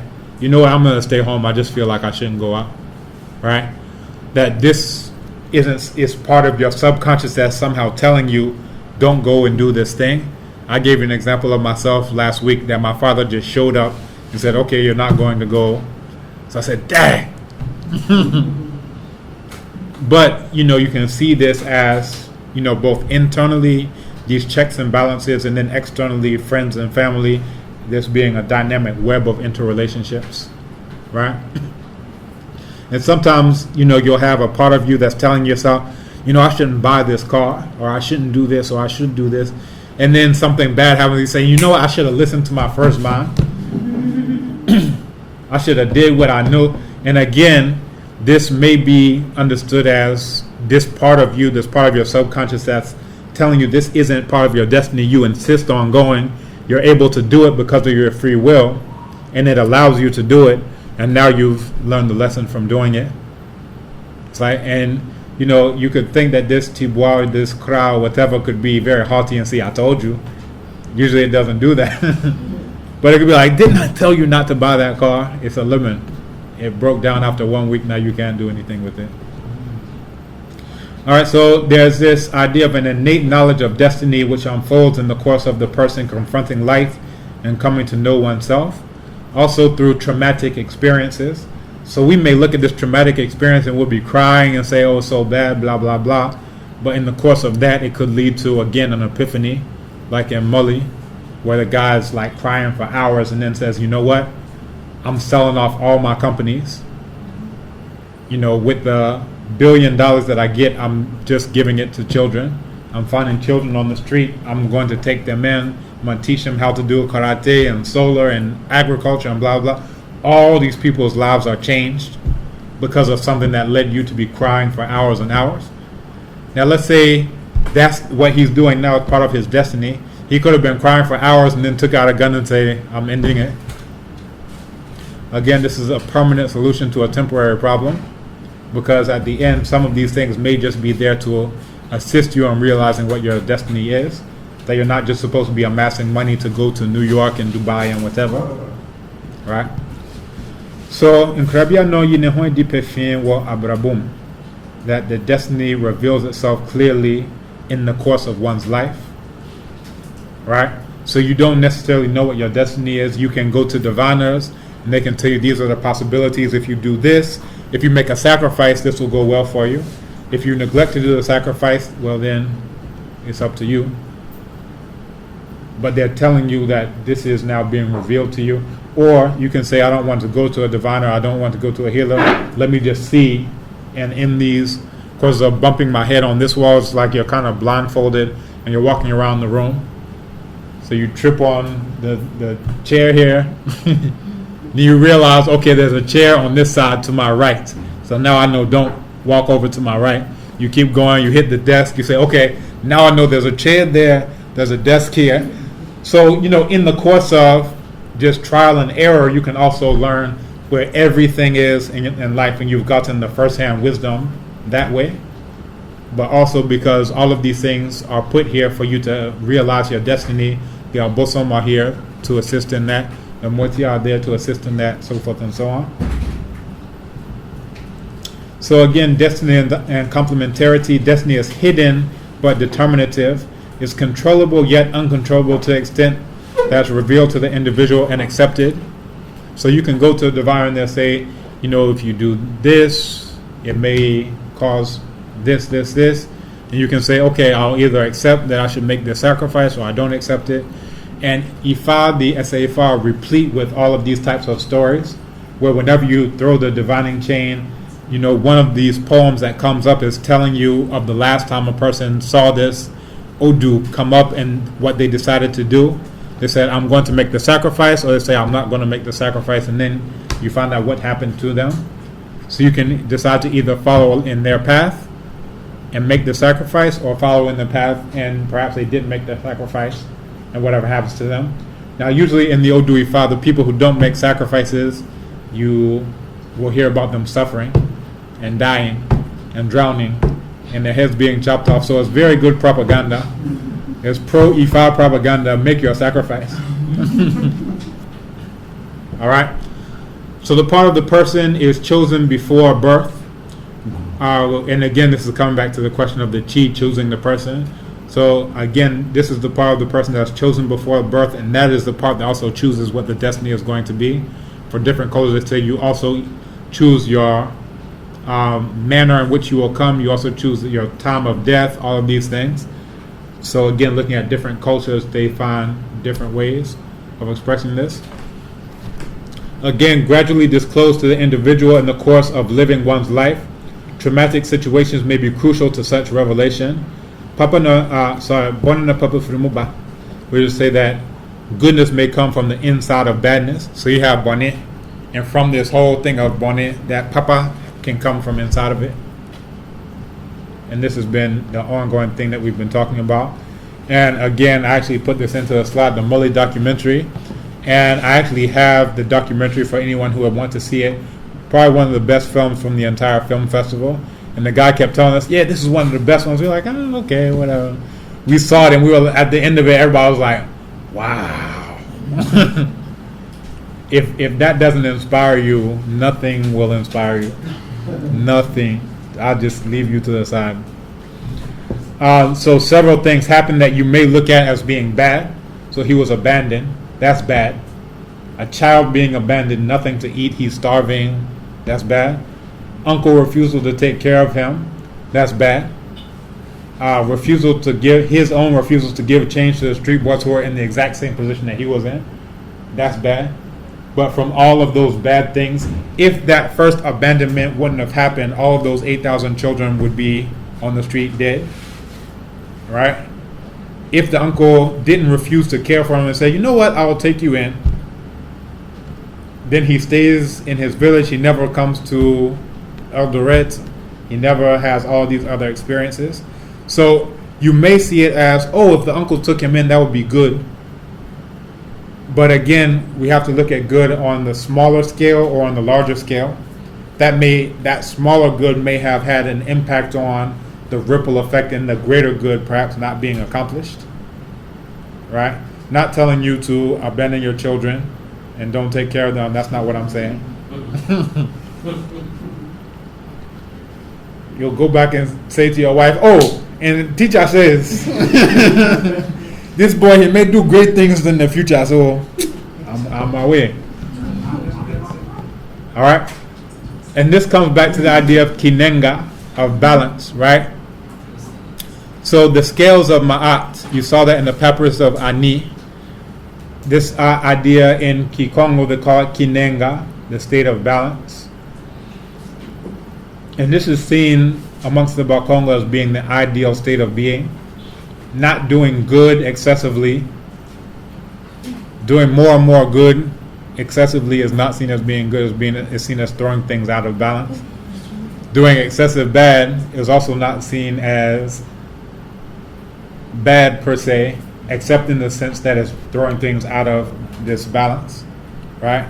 So that's what's bad about it, is that it's throwing things out of balance. But if you can have this state, but it's such a tenuous state, you picture something that's, right here, and things are always jarring it. There are always these radiations, there's always life, there's always change.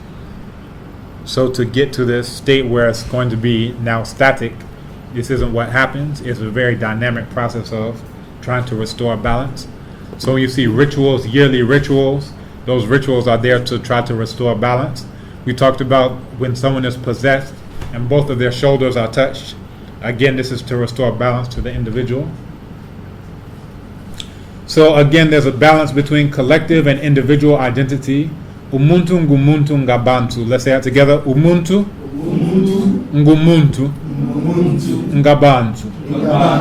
Very good. You all are sounding very isiZulu. So a person is a person because of people.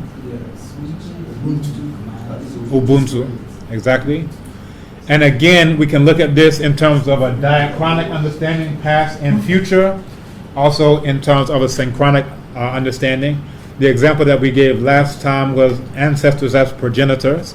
So we can say it, and it seems very abstract, that I'm a human being because of other human beings. But it becomes more tangible when you realize, okay, if your parents didn't give birth to you, would you be a human being here? If their parents didn't give birth to them, would you be here? So that makes it very, very tangible. We can see, yes, I needed them to do what they did that night sometime 30, You always done at night. Not always. Not always. But amongst the Bakongo, they see night as the ideal time of lovemaking. The night is where the major action. That's where the major action takes place. Oh. The interpretation of the night means that it should not be seen. It should not be seen. You are not married, shut up. I guess verify the issues. I don't think So, otherwise, if this is the night and you're outside, then it's not African. I hope you're not outside in front of the institute doing your thing. Oh, you never know. I have. Someone set up a hidden camera somewhere in front of the institute. Even the boss will not agree. Some of these things are seen as being taboos. Oh, go ahead. So, for instance, you talk about excess good, it doesn't make you any better. Excess bad doesn't make you any worse. So, I have a thing about you're in traffic and all these children who are supposed to be in school are coming knocking on your windows trying to wash your glass. And I'm saying, get away from my car. You're supposed to be in school. So I won't give you money. I never really give them money. And it doesn't make me feel any worse. Because you're not where you're supposed to be. Right. And it's not to say that I have these, but for me it's based on principle. And the worst one is that the ministers and members of parliament also drive through the same place and they are the upholders of the law and they are supposed to be doing something about it. So I mean, this is, I don't know if it's justifying my stand or it's making me a mean person. But I don't feel mean about it because I don't think I owe them jack. Well, some of them have thrown their desk water on my car. Yeah, that one. If you throw it on, I put my wiper on and wash it myself. Recommend it. Yes, I recommend the Molly movie. Yeah, everyone should look at the Molly movie.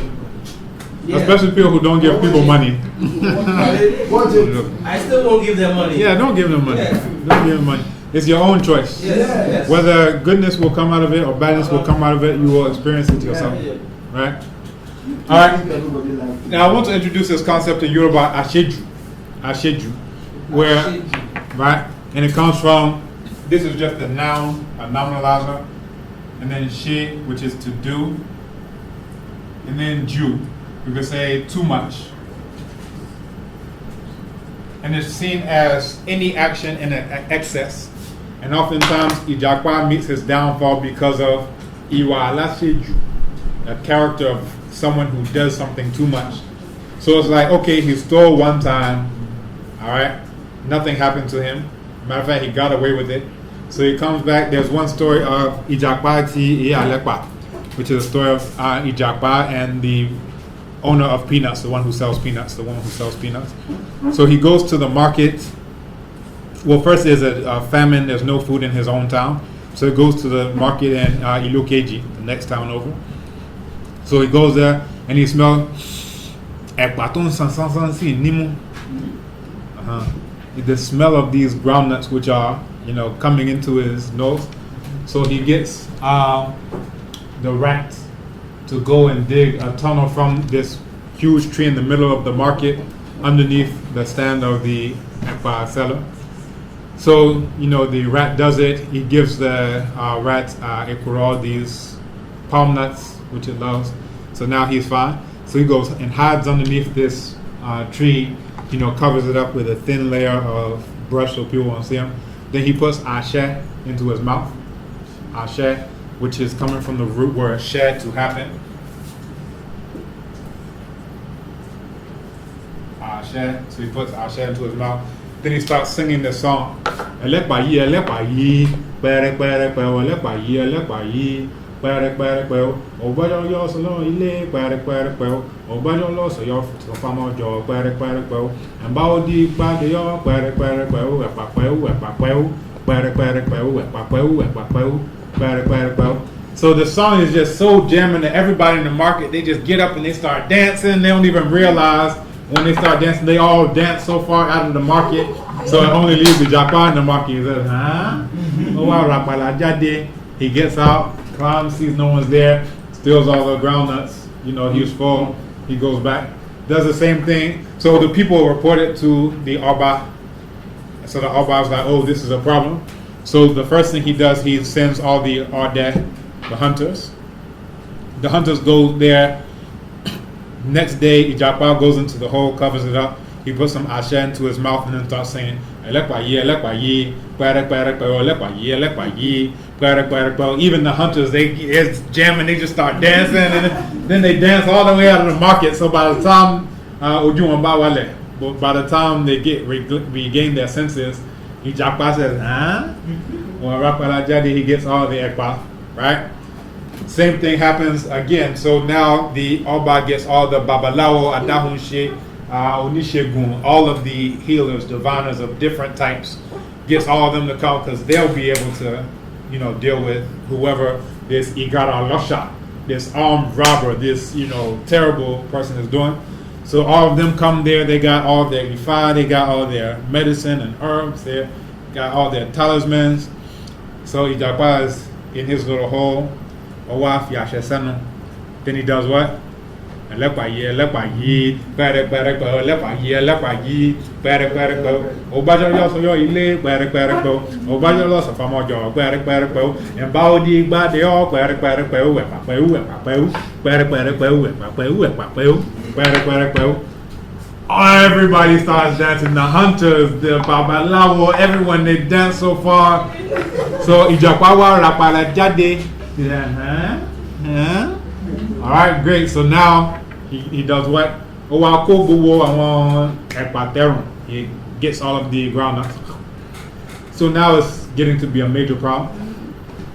Oba ati ijoye papa. So now the Oba and all of the his sub-chiefs, quote unquote, to use that term, everyone who has a rank, he gets all of them together, all the royals, all the nobles, all the dignitaries.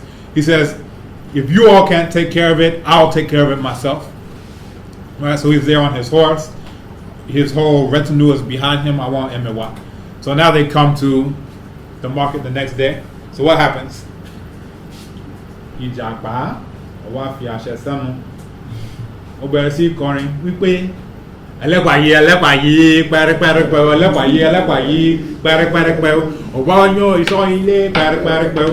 Obanyo loss of Amaja, pere pere pere. Embawo di gba de o, pere pere pere, epa pere, pere pere pere, pere pere pere. No. Even the Oba on the horse starts dancing.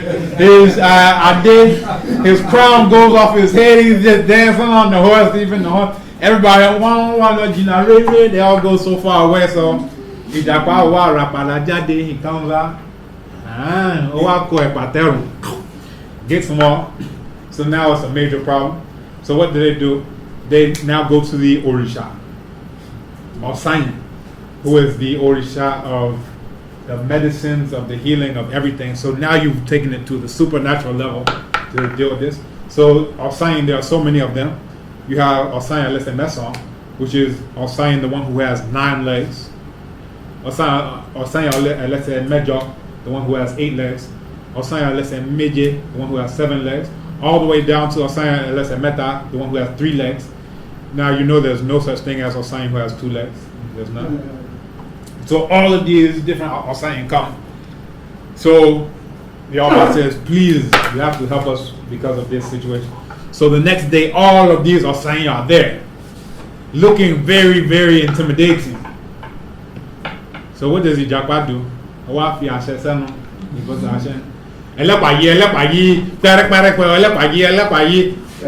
of these are saying they have so many legs that they start dancing, and they are dancing, and all their legs they are dancing, and they dance. And some, the one who had 9 legs becomes one with 4 legs.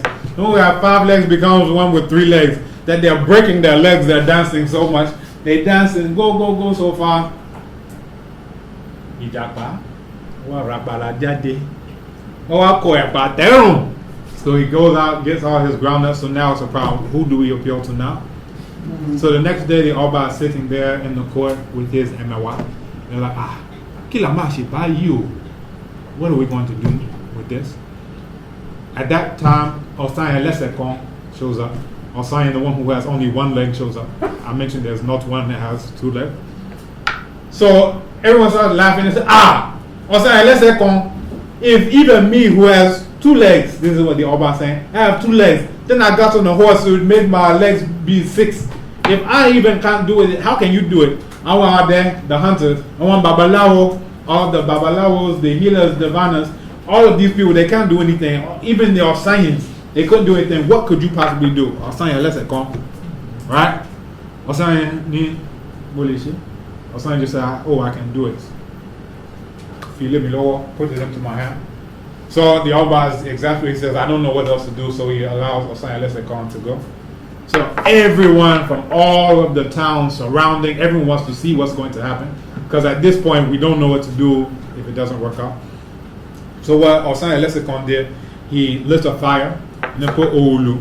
This is a poker like how the blacksmiths would use. He puts it into the fire and, use the bellows to make it very hot so it turns red hot. So all of a sudden, just like every morning, Ijapa, Owafi Ashesanu, he puts the ashe into his mouth. Unkwe, Alepayi, pere, Obajolo so ile, pere, Obajolo so famajo, pere, and Baudi Badio, pere, everyone starts dancing. All the Osanyans, the one who had 5 legs becomes one with 3 legs. The one who had 4 legs becomes one with 2 legs. Everyone goes off. The hunter, the Babalawo, Oba, everyone goes off because they're all dancing with all of their legs, except for Osanya Lesekon. He only has 1 leg and he doesn't like dancing so much. So he's just sitting there, or rather standing on his 1 leg first, looking at what's going on. Ijapa looks out and says the coast is clear. So he goes over to the stand just like he does every time. And Osanya, so Osanya comes up behind him very deftly. He takes his Oulu, his red hot poker, and as Ijapa is about to put the groundnuts into his mouth, he sticks the poker into the back of his neck and lifts him up with it. And Ijapa is like, Modero, I will serve you. Just let me go. So, anyway, it doesn't work out for Ijapa. Osanya Lesekon takes him back in front of the Oba, and the Oba is like, Ijapa, Ijapa, is it you who's been doing this thing? So, he says, Osanya, you've helped us so much. From now on, we will use Ijapa, the tortoise, as your sacrifice. And that's the reason why they still sacrifice the tortoise to Osanya to this day. Right? Now, the core of this story is coming back to this idea of Asheju. That he did it too much. Even if he did it twice, okay. But he kept, they call it going to the well too much. To the point that eventually it caught up with him. Alright, so give me a minute, you can think about your own Ijakpa stories or how you've been doing this in your own life, going to Medina market, getting excess groundnuts. I know, I saw you. Me, myself, I danced all the way to Adenta because of something like this.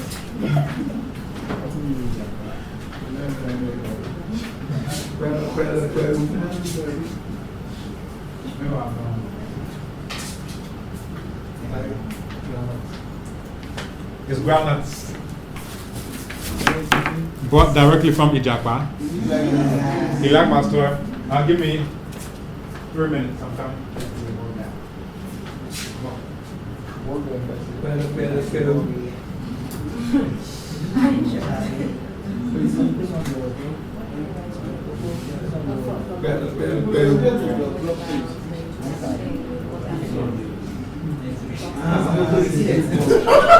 Why I think it's important that to be educated and socialized.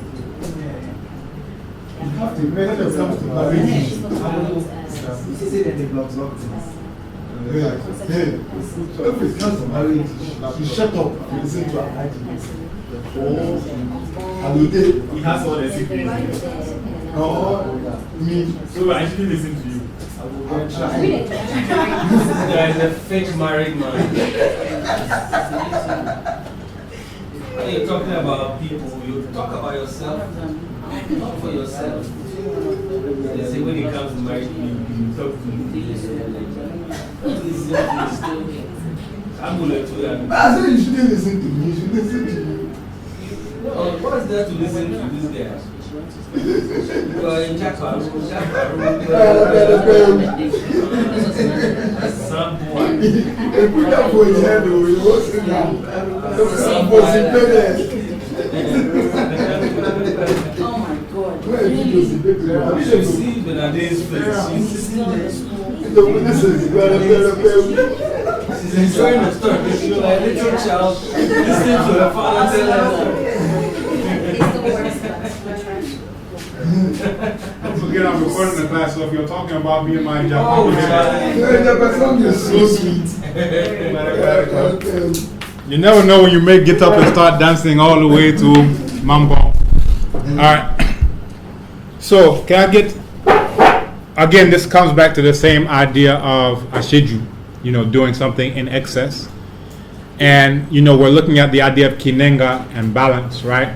So in the story, what the story is telling you, without even going into the diagrams and showing you the scales and the balance, is giving you the same idea. And you see this in so many Ijakpa stories, you see it in so many Anansi stories, where the repetition in the story is even to emphasize how this person is doing something to excess, right? And even where something that otherwise may be good, not stealing groundnuts, but even if it's something that may otherwise be good, it can end up throwing things out of balance. So the repetition of the story is serving that purpose in that instance. So individual identity also is recognized, but it's not separate from the collective. Can I get a volunteer to read this proverb?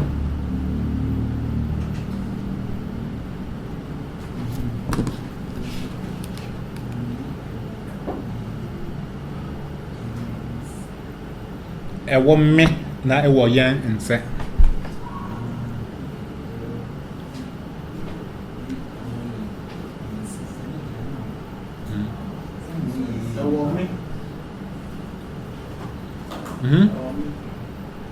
So if you say ewo me, you say it belongs to me.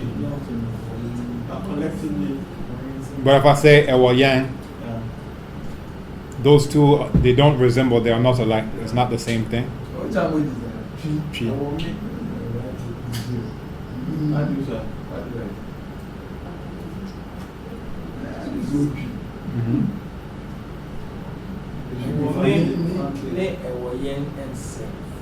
So maybe the E and N should be together. This is actually broken up to what the parts, the individual parts are. Yeah. So it belongs to me and it belongs to us is not the same. So basically the idea is that if it's me alone, it comes with different rights, responsibilities, and privileges than if it's something that's owned collectively, right? So as an understanding, also you find things like nia adia wono na odidi na nye dia akomode no, right? the one who the thing belongs to is the one who eats, not the one who is hungry. Right? So again, even though it's in the context of people who are saying things about collectivity, there's still an understanding of individuality. And these again are seen as complements, as opposed to either we're all collective, which is usually a story about Africa, or all individualistic, which is a story about the West. That if you actually look at the African example and look at source texts such as this, you'll find an idea that these are complements. Alright? Changu ni bora kulika chetu. That mine is better than ours. Again, to say that this belongs to me, it has different privileges than to say it's collective property. Then there's only so much you can do with the thing. Again, there's the idea of collectivity. Can I get a volunteer to read this? Well, first, can anyone tell me what you see up at the top? Good. So that's in Sroma, good. And the proverb is what you see below. Can I get a volunteer to read?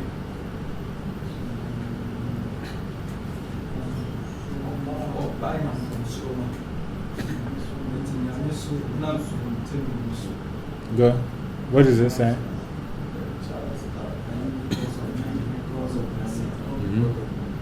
So what does it say?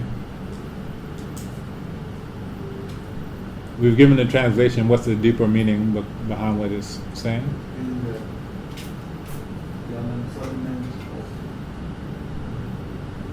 of superior being. Say again?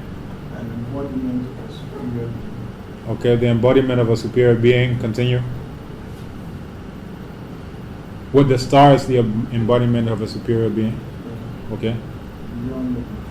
Okay. Any other thoughts?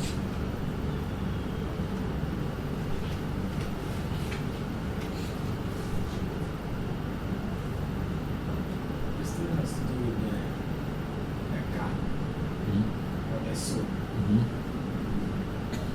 Because you are living because of your soul, not because of your body or your Okay. Additional thoughts?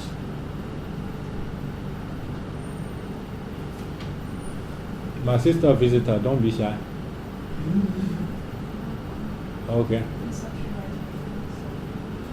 No problem. So basically, if you look in the sky and you look at a star, it looks like something that's completely independent, right? It looks like something is not resting on a table, is not resting on anything else. It's just there by itself. But even this thing that could look like the epitome of something individual and that doesn't depend on anything else, that we're putting this proverb in the mouth of the star. And it says that I live because of Nyame, not because of myself. So again, it comes to this idea of no living being is wholly independent. So even if you're living on a mountain somewhere, that even for you to exist in the first place, your parents had to do something at night primarily, but not exclusively, right? So whether you want to look at it as a synchronic thing, like in this time right now, I don't need anyone, right? I can grow my own this, I can grow my own that, but even the thing you're growing may have been domesticated by someone 1,000 years ago. So the thing that you're living on is due to someone, right? And then what you're doing now may have an impact on someone 1,000 years from now, when you crossbreed it and hybrid, and now that's what people are going to be eating 1,000 years from now. Right? So no living being is wholly independent spiritually or physically from the social and natural environment. And again, we can look at this reconciled with notions of science and like the Big Bang.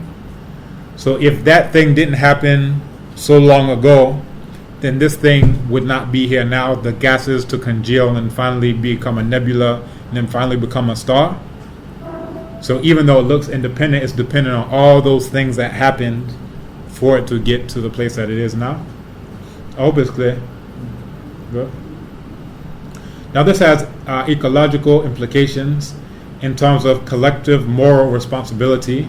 So Africans' notions of earth and human community consisting of living, then also the deceased and unborn. So again, you see the Dikenga here, where the living are in this top section, and the deceased and the unborn are in this section. The deceased and the unborn being the same, right? So they're coming around here. And it comes to this idea of earth conscious living as custodians of the land. So as long as we were thinking as Africans, the land was pristine, you could take your hand, go into a river and drink it. Try that now. Because No, thank you. no thank you. Because we are no longer thinking or living like Africans. So according to Marcus Garvey, if the Negro is not careful, he will drink all the poisons of Western civilization and die from its effects. He was saying this in the 20s and 30s, and now we are doing this. We're getting the full package. So I have, yes, my phone and my WhatsApp, but then I also have poison water. Is it a fair trade? All right, so again, earth conscious, living as custodians of the land, that if someone wants to think like an African, it needs to be in this type of sense, right? So you can think about it in the modern context. This would be someone who is saying, let's look at sustainable energy, solar, let's look at water conservation, or even a water harvesting system. When it rained, what was that, yesterday it rained, and I said, look at all this water that's going away that, could be used for months and months on end, but it's going somewhere to flood some place so some fuel station will explode. You understand? So we say it in that sense, but really, what are we doing? If we're talking about thinking like Africans, even in this modern context, look at the core principles and see how they can be applied to our context that we are now. We're not necessarily saying, let's come to school tomorrow in grass skirts, even though I would love that. We're saying, yeah, it would be very nice. That would be when I become full professor. I'll do my inaugural lecture in the grass skirt. And cowrie shells wearing the white powder. Yes. With big bones. With big bones, they will say, this guy, we should have never let him become professor. I've never freed him from America. He's too free. He's too free. He's out of Kinenga, balance. We just put a suit and tie on him with the grass skirts. All right. So yeah, this again comes to the idea of moral responsibility, providing means of survival for future generations. So Kantanka has a solar-powered car called Ordenihon, because it doesn't require a filling station or anything else. Ordenihon being self-sufficient, right? It owns its own body. So again, if we're thinking about Africans, we can say, all right, let's look at something like that, a solar-powered car made by African people. To the degree that we're talking about self-sufficiency, we're talking about alignment with the environment, so forth, that car may be more African than, say, that bottle of schnapps, right? Because we're looking at the core principle. So that is more aligned with these core notions of African worldview than something that you say, oh, well, this is tradition from time immemorial. Okay, well, who imported it from Holland? Right? What went into the processing of this, the processing of that? So sometimes the things that we think about as traditional may not be very traditional or may not even be in alignment with the African worldview. So it helps to work from the worldview and grow from there, as opposed to look at different cultural expressions that may have gone astray from what that core worldview was, and just accepting it wholeheartedly because, look, this is the culture and they've been doing it, without ever thinking, well, they've only been doing it for 300 years. And how long is that really? That is the blink of an eye in the course of African history. 300 years, it's like saying yesterday. Right? But we continue. Also, it has this idea of causation. What a person does has consequences beyond him or herself to the community and the environment. And we can see that in how we're living right now. So when people are, leaving their trash in the gutter, it causes floods, it causes fuel stations to explode. Right? So you can look at it as this very abstract, oh, it's so philosophical, I can't understand it. But it's very, very tangible and very relevant to our situation here in Africa. If someone didn't do this thing or built their mansion in the middle of a waterway, you understand? That mansion in the middle of the waterway is going to have an impact on someone. And this is a song by Ejako Nimo, Akrad Yakube. Has anyone heard this song before? Yeah. Very good. Yeah. You've heard it? I might have it here. I have it here. Kakamia Poku and Wasi Anansio. Adam says, Rekusi and Nansimuno Fair. Anasimuno Fair. Nansimuno Fair. Nansimuno Fair. Nansio. Okuya. Anasimuno Fair. Nansio. You want to drink some now? One day I may bring palm wine for you.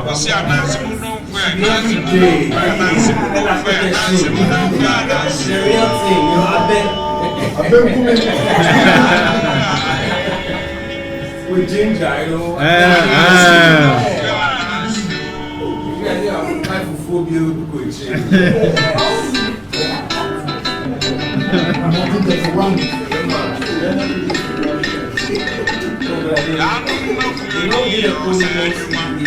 Say again? Oh, okay. Yeah, upstairs. Yeah.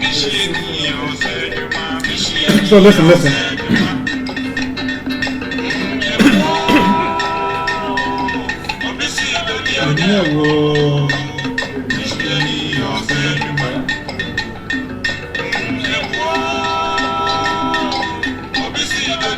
Can you hear it?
Okay, so how do you understand that song? Send me back to her. I wanted to dance. You should have danced. That song is still there. This one, I can rewind it for you to dance. Yeah, for you to dance. You see, it's not going anywhere. It's not going anywhere. It's there. Don't threaten me that you will dance. I will take you up on your threat. Oh, no, that's about my cup. They call it liquid courage. Yes, that's one. Okay, so what do we get from this song? What is it saying for those who may not understand the language? What is it saying and what do you get from it? There's a saying I get from, I have a very old friend. And he always says, send me this. Anytime in his email, it says civilization is when you plant trees you never sit under. And this is exactly what Yeah. And the guy is telling him, old man, why are you planting a coconut tree? You're too old to even enjoy the coconut tree. But if you don't invest in today, tomorrow is never. Yeah. So 98 years old. I do a crown watching. Right? So the child goes up to him, oh, what are you doing? You're not even going to live to be able to chew on the coconut. What are you doing? I said, Manana, I'm doing it for those who will come after. So this is really this idea of ecological implications, planting a tree, you can see it very clearly, but the African worldview, this understanding, right? So I really love this song, even when it comes to like this point where he's explaining this, you start to get goosebumps, like, oh. Yeah, it's not It's really powerful. even about Kube. It's not Kube. The kids on the road, and we take care of them. We are doing for the future generation. You see, some of these things, they are real life situations. And we have to apply it everywhere. It's not only in Brighton. This is when you get up and start dancing. He says, you know, always believe. Once you drink for one or two days before you dance.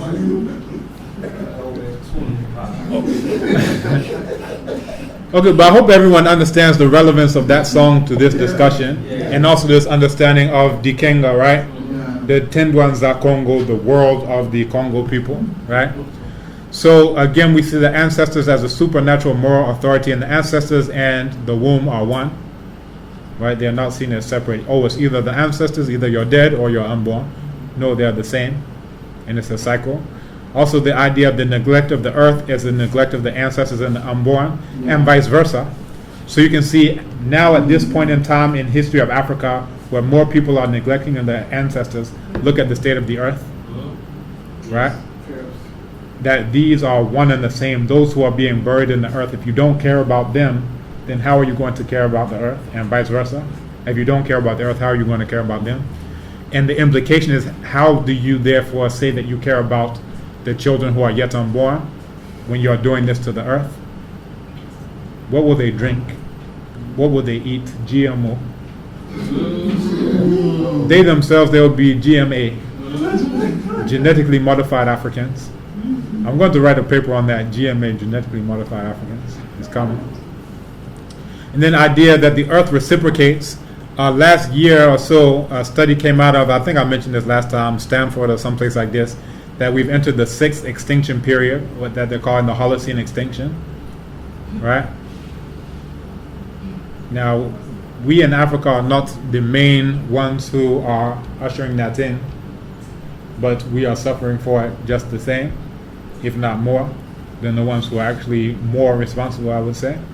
So there's accountability on an individual and a collective level, right? So if you see, okay, well, if this is going on as an individual, look, what can I do about solar? Not saying that that's the panacea, and now I've done that, and now I'm off the hook, I'm saved. But in all of these different things, you say, I can choose this solar, or I can choose this generator that's producing smoke, that's doing this. Which one will you choose? Because there's individual moral responsibility in all of these as well. Also, harmony between the human community and the ecological system. This idea of the law of the land equals law of the earth and the ancestors that lie buried within. Right? Again, it seems abstract until we can see that this is actually, we're living through the effects of this, of neglect of ancestors, which equals neglect of the land.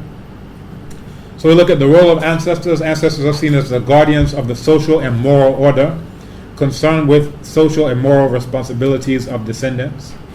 So just like they're concerned with what's going on in this realm, we too, when we're in our African minds, are concerned with what's going on in that realm. We want to make sure both sides are looking at that mukula, that dividing line that goes straight down. We're concerned with keeping up this dingo, which is this rope of life, this chain between the living and those who have passed on.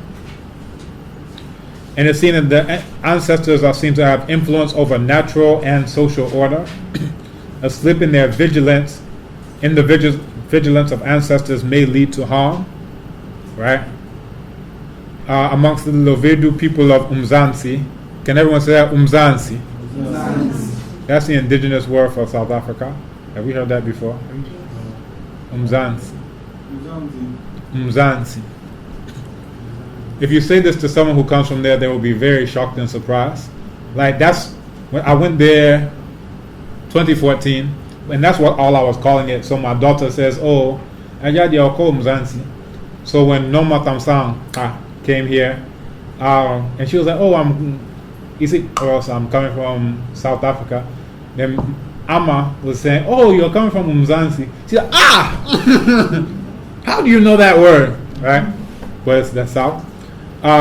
That amongst them they see misfortune due to ancestors having had an accident. So the same way that you may have an accident that prevents you from pouring libation on time in the morning or whatever, that they too may have an accident that prevents them from doing something that they may have otherwise been doing for you. Again, these sides are seen like mirrors of each other. What's going on here and what's going on there. Amongst the Nga of Nigeria, good luck is also attributed to ancestors. So you're walking, you come across a bar of gold. You say, aha, my ancestors looked out for me.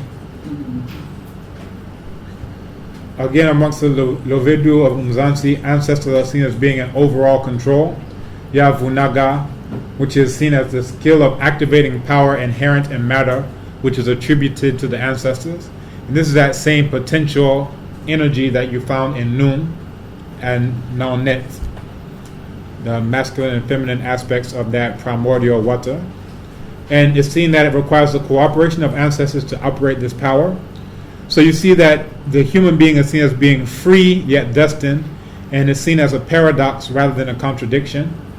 So Eurasian thought is conditioned not to accept these paradoxes. Either you're free or you're fated. Either this or that.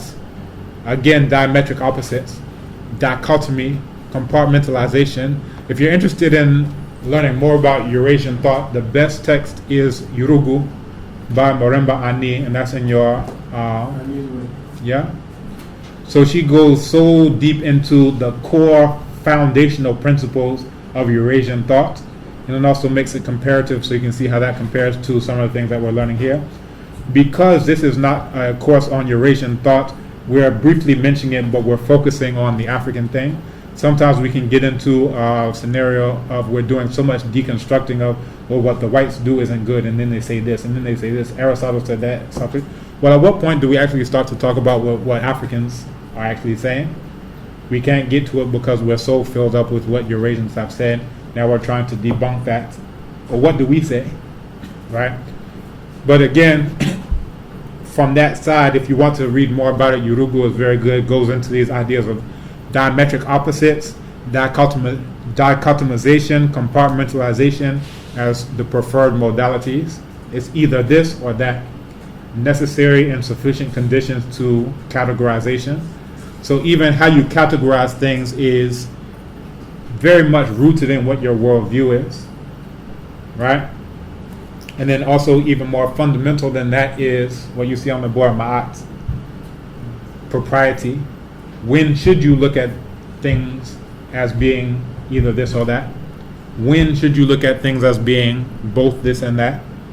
Because even more fundamental than this idea of complementary opposites is ma'at as a foundation of every single thing in the universe, including our own thoughts about how we conceptualize things. So we could fall into the trap of saying, well, complementary opposites is African and that's good, and diametric opposites is European and that's bad. But in doing that, what are we doing but ascribing to diametric opposites, as opposed to the more core African thing of when is the appropriate time to look at it like this, when is the appropriate time to look at it like that. Even though we can see complementary opposites is quote-unquote good, or something that African people tend to do, you can see where it's been problematic when we've allowed enemies to come into our midst who didn't have our interests at heart. Oh, just build your church over there. Next thing, they're coming with guns beside their Bibles, right?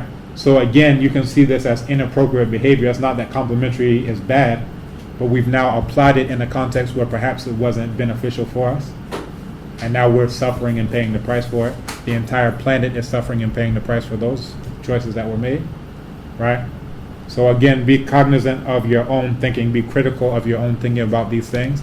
And you know, when we put it down to these ideas of propriety and having the wisdom to know when it's appropriate and not, is more difficult than just simply saying this is always bad, this is always good. Like if it's a child, you just tell them, just don't do that.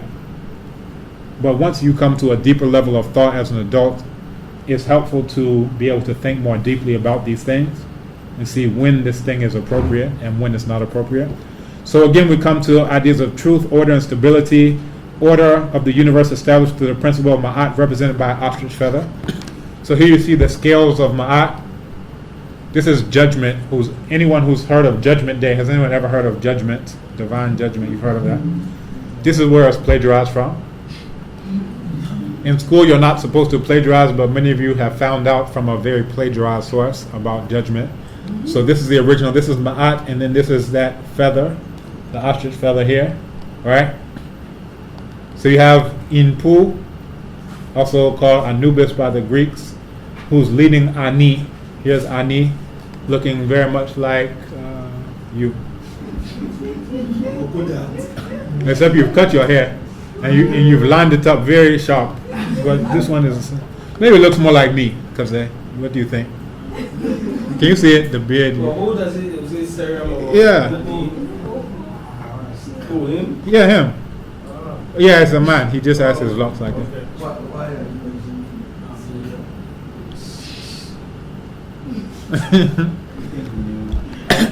So, and then this is Jehuti, also called Tehuti, right? So this is the founder of math and science, and what he's doing is he's recording whether or not the heart is lighter than the feather, right? So because the heart is lighter than the feather, he will ascend to become an Ak-Ikwa, an excellent spirit. Excellent, it also has a connotation of brilliant, dear Shren, like shining. But if it did not work out for him, then this beast would devour his heart. Face of crocodile, body of lion, and something. Back of hippo, this thing. Right? So here we come to Ma'at. These are two different ways of spelling Ma'at, both with the deity. And it's very interesting, right? Because when we look at Eurasian thought, they tend to vilify the woman. Original sin, this is the downfall, kicked out of Garden of Eden, all these things. Whereas for African people, the very representation of order, justice, righteousness, propriety, harmony, balance, reciprocity is female. So one of the challenges that we have as Africans is when we take Eurasian history and we take that to be our own history. So we end up fighting battles that are not our own. And it's very much intentional to make you think that Eurasian history is your history. So sometimes I'm struck by people who are maybe continental Africans born in Africa, and they start talking about the Middle Ages. And you start to think, are you thinking that we have castles and knights and damsels in distress? What are you picturing when you're talking about the Middle Ages? Dragons and slaying, what is it? But oftentimes they've been inundated with all of those types of stories. So they talk about the Middle Ages or the Dark Ages or these periods that are associated with Europe as though that's our reality. Because during the so-called Dark Ages, again, there's a problem with even saying dark. That was when Africa was thriving. The richest man in the world was here in Africa. You had, centers of learning, thousands and thousands and thousands of books and scrolls being written, understanding of astronomy. So now you're talking about the Dark Ages, and you're taking their history and saying it like it's your own.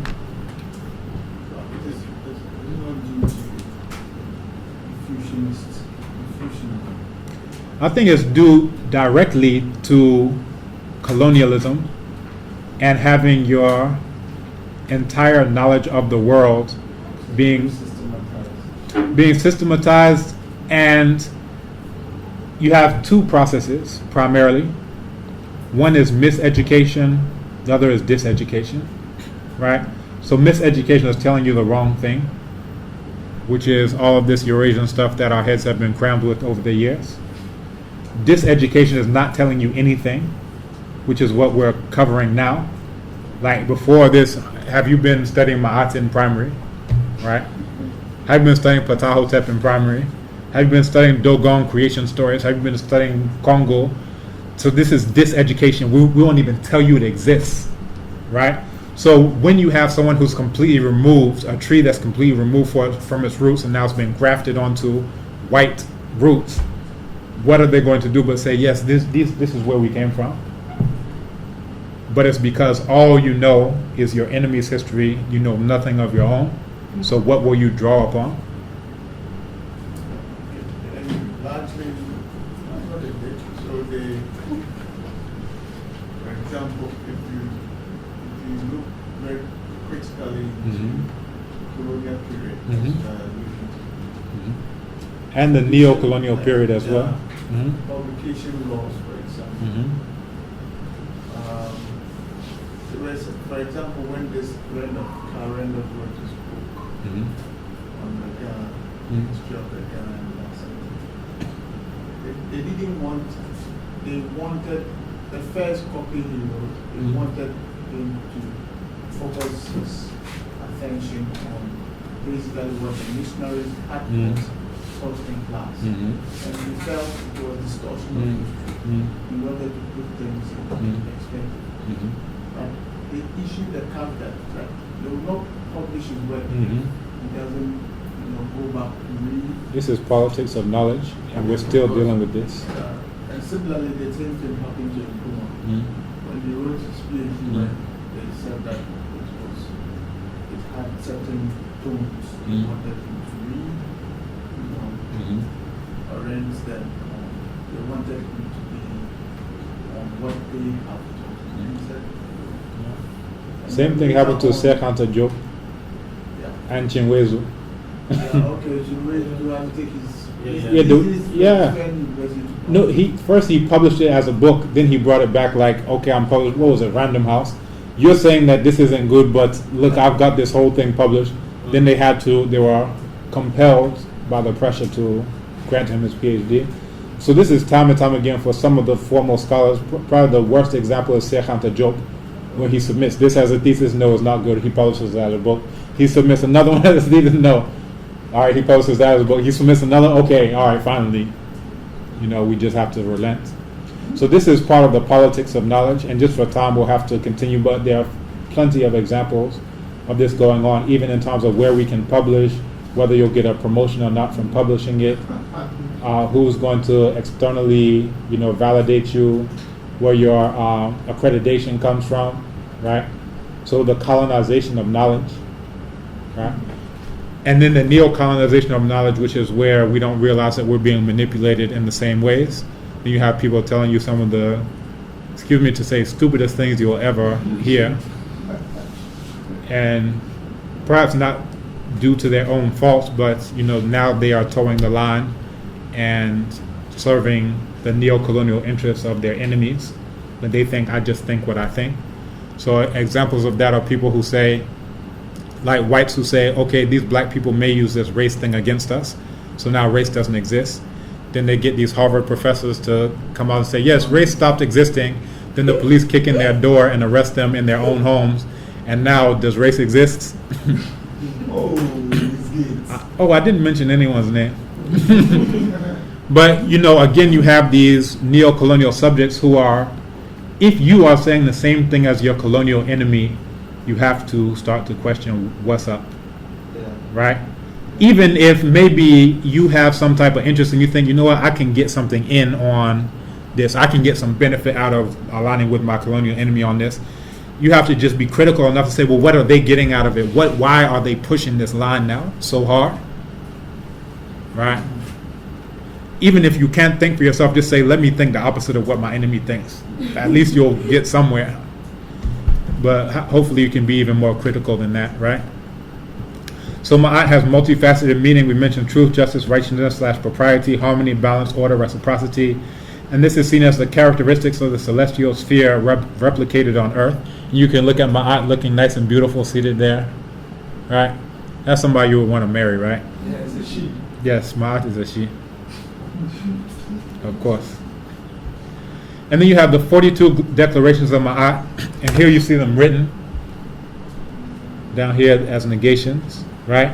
So I have not done iniquity, I have not robbed with violence, I have not stolen. You can read the English. Ten commandments here. Huh? The commandments is that. This is what is plagiarized from. The commandments is plagiarized from this. Except the white said we can't do all 42. We can only do 10. So we said, here's 42. It's a bit much. Let's just say don't kill. Okay, I can do that one. So I have not done iniquity. Again, this comes up when people are worshiping imaginary white people, and you're like, it's so recent. You understand? It's like saying, oh, this is how the whole world is arranged, and you're talking about something that just started 2,000 years ago, which is like saying last month, without ever questioning, well, what were you doing before last month? You understand? I hope it's clear. So last month, somebody arbitrarily said, let's take 10. Late 1400s, somebody said, you know what, let's replace the white image with the black image with a white image. It's so arbitrary, but because that's all you've ever known, you act like this is all that it's ever been. The map being upside down, but we'll continue just so we can get through the 42. So I have not done iniquity, I have not robbed with violence, I have not stolen, I have done no murder, I have done no harm, I have not defrauded offerings, I have not diminished obligations, I have not plundered the Neteru, that's the divinities, I have not spoken lies. And this is what you have to be able to say before your heart will be lighter than the feather. So you have to make this declaration in honesty and in truth. If not, your very own heart will testify against you on those scales. Right?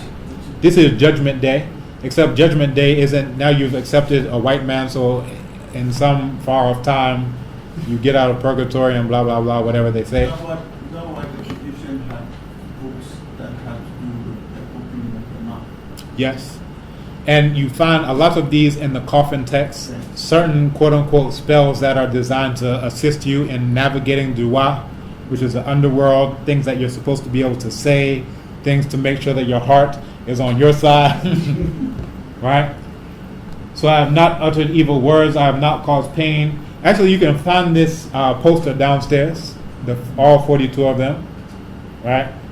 This is the first legal system on the face of the planet. So some of you will hear Hammurabi's code and blah, blah, blah. This is disinformation and diseducation. They don't tell. How do you not tell someone about Ma'at, but then pretend like you're sincere about people's education? And then expect me to listen to you after the fact? Oh, no, these aren't black people. Let me explain it to you. Why didn't you explain it to me in Kresh? If you are so much about truth and righteousness and you want to be honest about it, why didn't you tell me about this? Why should they tell your story? They should not. They're doing what they should do. Tell our story. This is the point.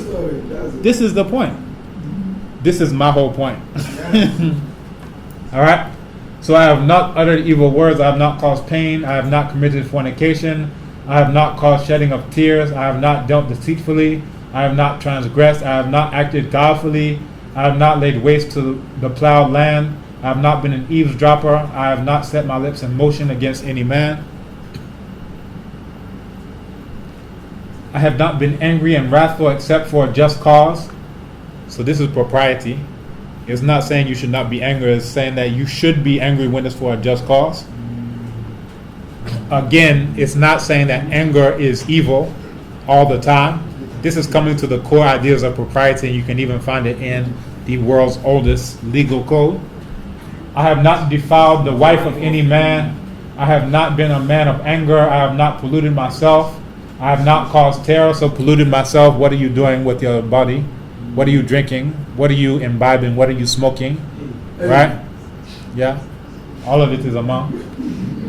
I have not caused terror. I have not burned with rage. I have not stopped my ears against the words of right and truth. I have not worked grief. I have not acted with insolence. I have not stirred up strife.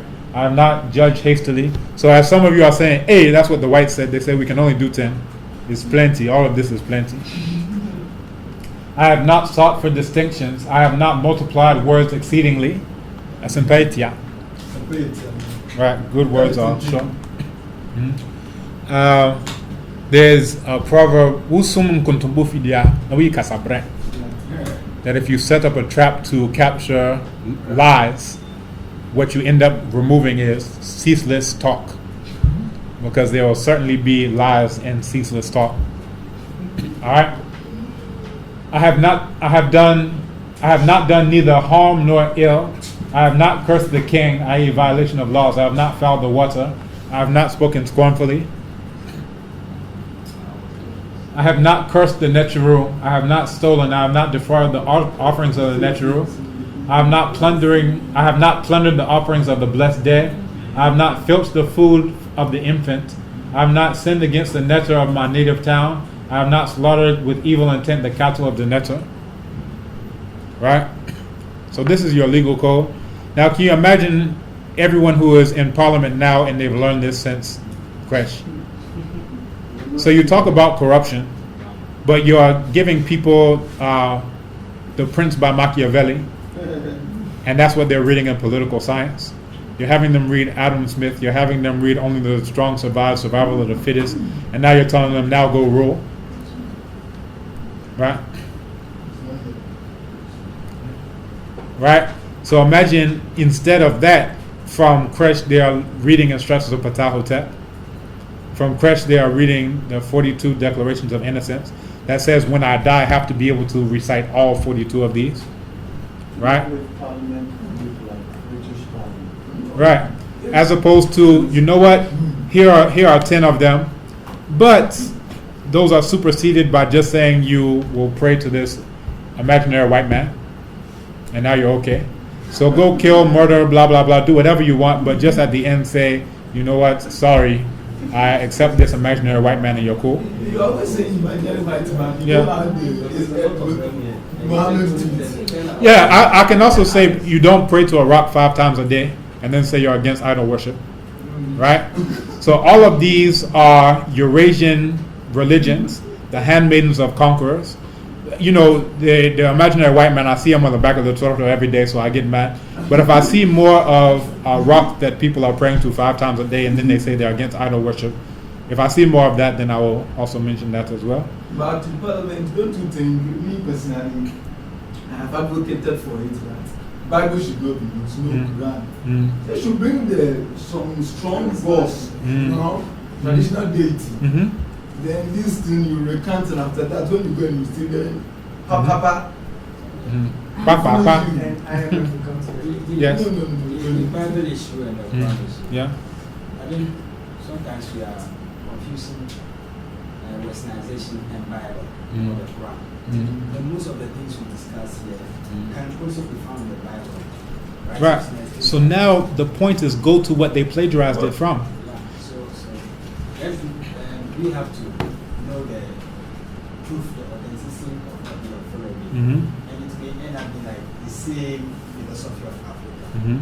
Bible, the philosophy of Africa will be found in Quran. But one thing, if you're talking about ma'at and following truth, then it makes it a bit problematic for you to work from a plagiarized document.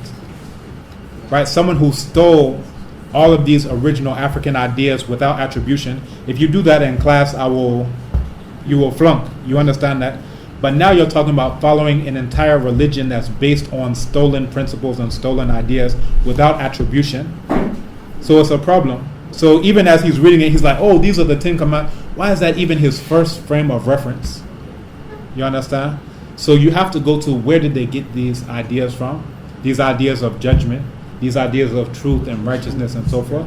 Ancestor shrine. You should go to visit that ancestral shrine. If you tell them the story, If you tell them they stole it, they will bomb you too. So now they want. If you ask Annie why he changed his name to Annie and wrote it, that was not the original name. He covered the president because he was scared of knowledge. Yeah. What happened to the guy who wrote the You can look at Salman Rushdie. We continue. Yeah. Still. So confessions of innocence, right? This is what we just covered. The heart weighed against a feather. The papyrus of Nessie Amsu's account of creation said, I laid a foundation in Ma'ah. So Ma'ah is the part of Ma'ah and it's truth. It's the aspect which translates to truth. So at the end of all these documents, if someone says these are words spoken by, and then you give the name Ptah, you sign off by saying Ma'akeru, which is say true of voice, to say that everything that I've said is true. It's like when you sign the bottom of the document, everything that is written above I acknowledge and blah blah blah. That this is an ancient principle, right? So it's like this is a contract that you've signed. I laid a foundation in my eye and I made every attribute. So this is talking about creation founded on truth, order, balance, right? So if you hear other stories of creation, and we'll actually, next class will be one of my favorite classes going into different creation stories, you will be able to see where all of these Eurasians plagiarize their stories from, right? It's very important to understand anteriority, which one came first and who stole it. Then when they stole it, what did they do? Did they say we're stealing this from African people? Or are they saying, oh, I got it divinely from an imaginary whatever who came down and told me? All right. And you say, okay, only if that imaginary thing was an African who told you. But we continue. So Ma'at as a foundation and basis of creation, the principle according to which the universe is organized.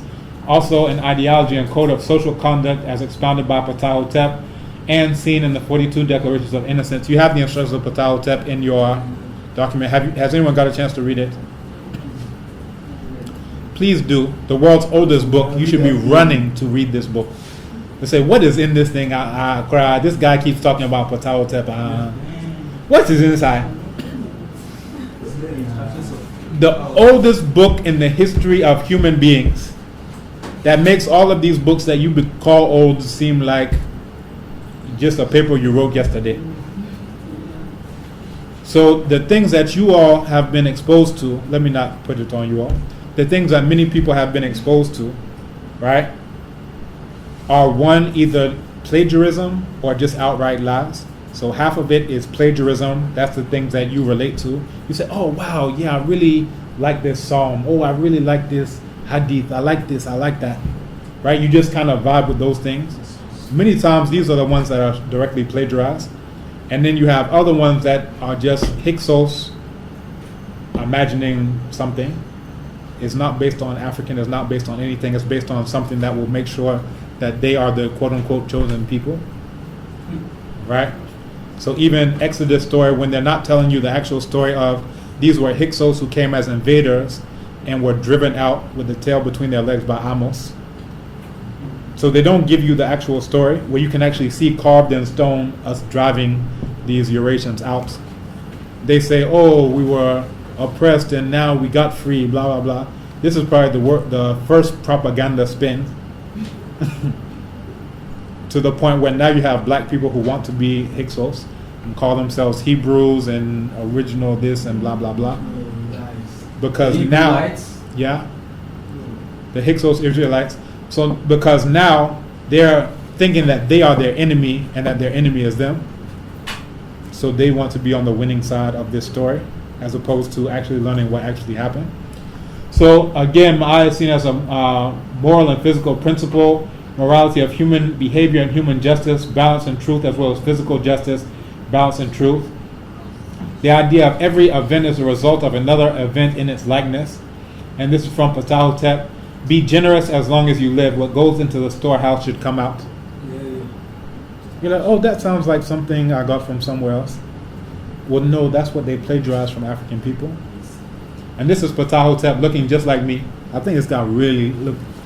So this is something I wrote about 4,880 years ago. I hope you see. Yeah. Do you see me? Doesn't it look? You see? Now, your Eurasian enemy will tell you this is a dark-skinned white man. A dark-skinned white man? Yes. They must have been doing a lot of sun tanning. A lot of sun tanning. He's very close to the Hamite. So what you do when they say all of these things, you warm up your cupware slap, and you give it to them like that. It's an academic setting, but who says you can't slap fire out of your enemy in an academic setting? Fire. Yeah. Yeah, before the Common Era. Yeah, and then, so Common Era is what we're in now, CE, Common Era, right? So you have BC and AD, and that's the Christian one.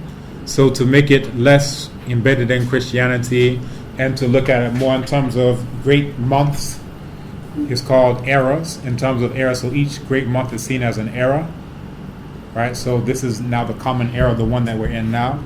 So the last month, great month, is before the common era, right?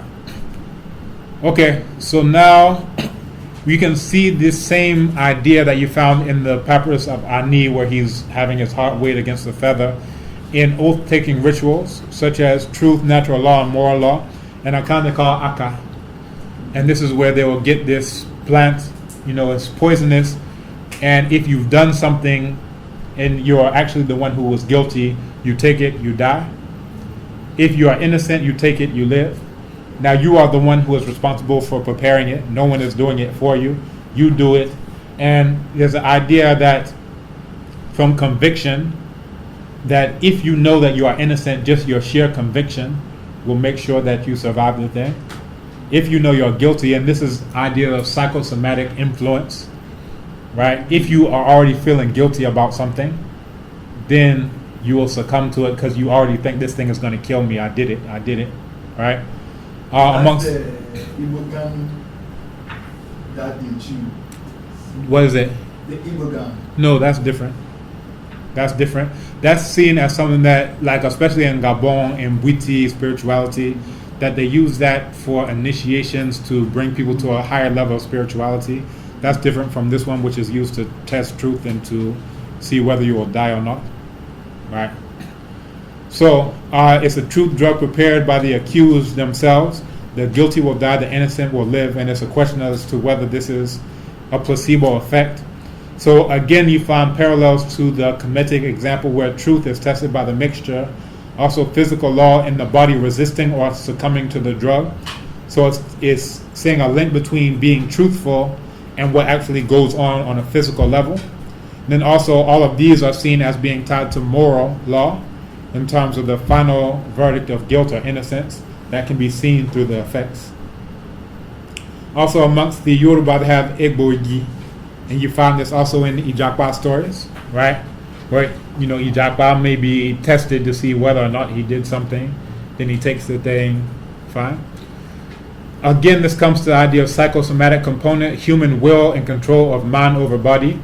So even though it may have killed somebody else who took that exact same thing, the very fact that you have conviction, this thing will never kill me because I know that I did not do it, that is seen as having an impact on you. And then you can even, it would be good for science to try to see what actually goes on. Is this serotonin that's going into the bloodstream? Are these actual chemical things that go into the bloodstream when a person is feeling like, you can test, they have these, lie detector tests and all of these types of things. And you also have different chemicals that can be given to a person, like a truth serum, where they're just blurting out all of these types of things. So it would be good to see on a chemical level what actually goes on when a person is saying, I'm truthful, this thing will never kill me. And then see, are these things actually inhibiting the poison from being absorbed? Is it having an impact on the neurons? What's the physical or physiological component of this, right? Again, survival based on conviction of innocence or death due to knowledge of own guilt. So it's like, oh man, I'm going to take this. Okay, drink it. Okay. But you're very shy because you yourself know. All right, so Budge notes the Egyptian, and again we're talking about the African of Kemet, acted exactly as the modern African. The former made his declaration of innocence of a series of offenses that we just read through, and his heart is weighed by the gods to test the truth of his words. The latter makes his declarations of innocence, and the action of the juju drink tests the truth of his words, right? Again, seeing these correlations. Also, we come to the personification of chaos and uncertainty, right? So the trickster issue and Ijakba, right? There's this idea of chance and unpredictability, and in the stories about them, it allows for an experience of the forbidden, even in the sense of just telling you as a cautionary tale, this is what happens when you act like Ijakba. You end up having hot metal rod stuck through your throat, and you'll be made a sacrifice for Osanyi for the rest of your days. And you say, you know what, I don't want to do that. I've learned enough. Again, this idea of a wise person uses the wisdom of others to be wise. A fool uses his own wisdom to be wise. Meaning I have to learn it the hard way. Like growing up, my father used to always say, you know, you have to learn things the hard way, telling me, like as a critique to me. I'm like, well. So he may tell me, don't do this, and I still want to see for myself what it's like. And then I suffer. Go ahead. The previous slide you talked about the truth zero. And I mean, this is just bringing it back. In our folklore, we have so many stories of, you know, especially, you know, and there's a song that says, Sufamio, Sufamio. And it's between Ghana and Kenya, Bobo, Imabu, Ekwa, Bobo, Imaba. So, and that is in our worldview, and they're not just folk tales and folk tunes then, because it's based in our... Yeah. This is telling you the worldview, this is telling you the philosophy, the lived philosophy, and it's embedded in all these. So like the story I told earlier, in summary, right? It can go on, but the story I told is just like a folk tale, right? But you find that this folk tale is a manifestation of a deeper worldview. You understand, deeper understanding about the nature of everything. So even though a child will just hear it and say, aha, it's funny, look at it, Jakba. You know, you sing the song, you're clapping, you're dancing, but we're embedding these ideas. In a similar way that the stories that you hear in churches and mosques, they're embedding Eurasian ideas of one being that's all good, its opposite is all evil. What they're doing is getting diametric opposites deep into your head from the beginning. Because what they're doing... Cross your heart and something shame the devil or... I won't do that. Pardon? Well, I think I've never been to church. This is like my check. Yeah, but it's got nothing to do with church. It's things that we socialize with. So you cross your heart and hope to die or blah, blah, blah, blah, blah. But really, it's maybe a derivative of our worldview. Yeah, and one thing is that, again, the stories as carriers of a worldview, as carriers of a culture, that even just this idea, as soon as you have this idea that here is God and here is the devil, you've gotten diametric opposites into your head. Right? So from there, your entire conception of the world is based on this idea of diametric opposites. So now you're just left to rank which one is all good and which one is all evil. White and black, which one is all good, which is all evil.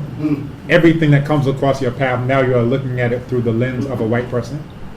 And a lot of it is traced to, like, you can find Persians who have these ideas, you know, your various types of Eurasians. But this is one of the reasons why when you bring in the missionaries before you bring in the guns, because you need to poison people from here. So now they will do your bidding on your behalf, whether you're an Arab, whether you're any type of Eurasian. So we continue.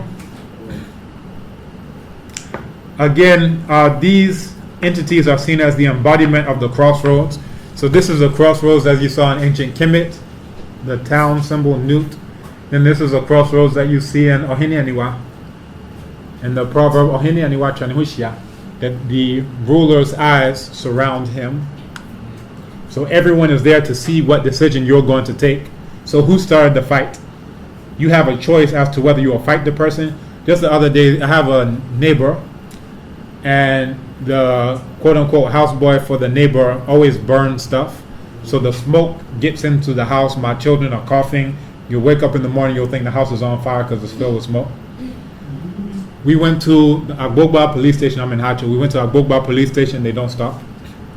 We went to, then they said, we'll go to Abokobi to the assembly because they're responsible. Assembly people came and talked to them 3 times. They don't stop. They didn't send us to EPA. EPA says, oh, it's not under our jurisdiction. You have to go to the assembly. But the assembly is the one who told you to go to EPA. Everyone's passing the buck. No one wants to deal with this. So those people left for some time. And I was like, oh, good, wonderful. It's done. They come back. What do they do? But they chop the weeds. They start burning it. So I was here at Legon when they are burning it. So by the time I get back, you can see the ash, blah, blah, blah. children are coughing, the problem. So I go to now the Hacho police station. It's a new police post that's been put there in the last months, like 9 months or so. So they go with me to the guy's place. You know, they bring the guy. The guy speaks to the post commander, and the post commander says, you know, it's an offense.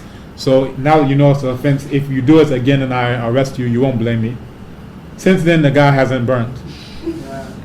But again, these are the crossroads. He has a decision. Am I going to burn and make everyone else suffer? It's far enough away from his house that it doesn't go in his house. But everybody in the next compound is suffering to the point where all of these houses are all coughing. So he has a choice at the crossroads. Will he do this? Will he do that? So now the Ohenianiwa is the police post, because they are one of these heads that is there looking at what is this guy going to do, right? So it's telling you different things. So symbolizes decision making that alters the course of one's life. You have thousands of these decisions that you make on a daily basis. Just, you know, if you're driving, you say, all right, am I going to take West Legon Road or am I going to take Atomic? What happens, you know, on this road? Perhaps you run into someone. You've made a choice. And you think, dang, I wish I would have gone the other way. You understand? But every single thing, not everything ends up being something as drastic as that, but in the course of every single day, you're making thousands and thousands of decisions. What am I going to eat today? Or am I going to get angry at this person? And I think about, and even to go back to my neighbor, I had choices, right? So I do capoeira. This guy is a small guy. Even if he was a big guy, I could beat this guy senseless. I could break every bone in this guy's body. And I had a choice. After going to EPA, after going to Assembly, after going to all these Agbogba police, I could say, I've followed all of this. I have a paper trail of these places. If I go and beat him, who would blame me? But then that could have implications where I may not be sitting here teaching the class today. So I made a different choice of stretching my patience. By the end, myself and this houseboy, we shake hands. He says, oh, yeah, I understand, blah, blah, blah. He does, you know, this is someone who's very callous. Yeah. But now he's being compelled, because I'm not waiting on cosmic justice and a lightning bolt to strike on him. I'm looking at the human who is going to enforce this justice. Right? But now if you're in a context where humans are powerless, colonial situation or neo-colonial situation where their power is either zero or been drastically reduced, now you're no longer the one who decides whether this is going to be the one who is going to survive and this is going to be one to be killed. You have your white colonial enemy who is saying, all you people who rebel, will kill all of you off. Herero genocide. All of you who are going on my side, you'll become the force publique in Congo. You understand? So now instead of cosmic justice coming through human justice from Africans' perspective, now you have this Eurasian enemy who is making those decisions for you. Just talking about the Baoku conflict earlier this morning, everyone was there, that the Mamprusi people were made to be rulers over their hosts, the Kusasi people, right? You can look at the Hutus and the Tutsis, where the Belgians put the Tutsis, a minority, over the Hutus. And it's like the guy, he was talking about IED, improvised explosive devices. Doing that is an IED, because you're just saying at some point in time this will explode. So you want independence, I've already set an IED on you people. In 80 years, it will explode on you all, right? So this is a choice that's been made outside to make sure that chaos and disorder will reign at some point in time, because who would stand for this, right? But we continue. We talk about issue as Onile Orita, the owner of the house of the crossroads. Yeah. This morning I had to send a very important email, so I poured palm wine onto my issue in front of my door, because issue deals with communications. So I said I need to make sure these communications go smoothly like the palm wine. So let me give issue the palm wine, which issue loves, and we'll see the outcome of that. So far it's been all good. We hope it will continue to be all good. And is issue the same as a trickster? Some people regard Issue to be a trickster, because in some of the stories he actually tricks the person. They're at the crossroads, they're trying to decide what to do. Issue says, go that way. Is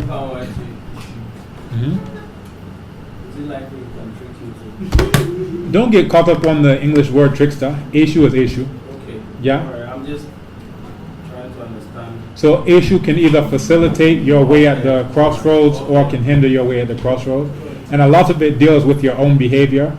If you're a negative person, then issue will allow you to choose a path of negativity. If you're a positive person, issue will assist you on your path of positivity. Again, it's coming to what you put out is what will come back to you. And issue is the enforcer of these things, which led to Europeans saying, oh, look at him, he punished this guy, without saying it's the guy who was doing wrong. They'll say, look, issue punished, therefore issue is the devil.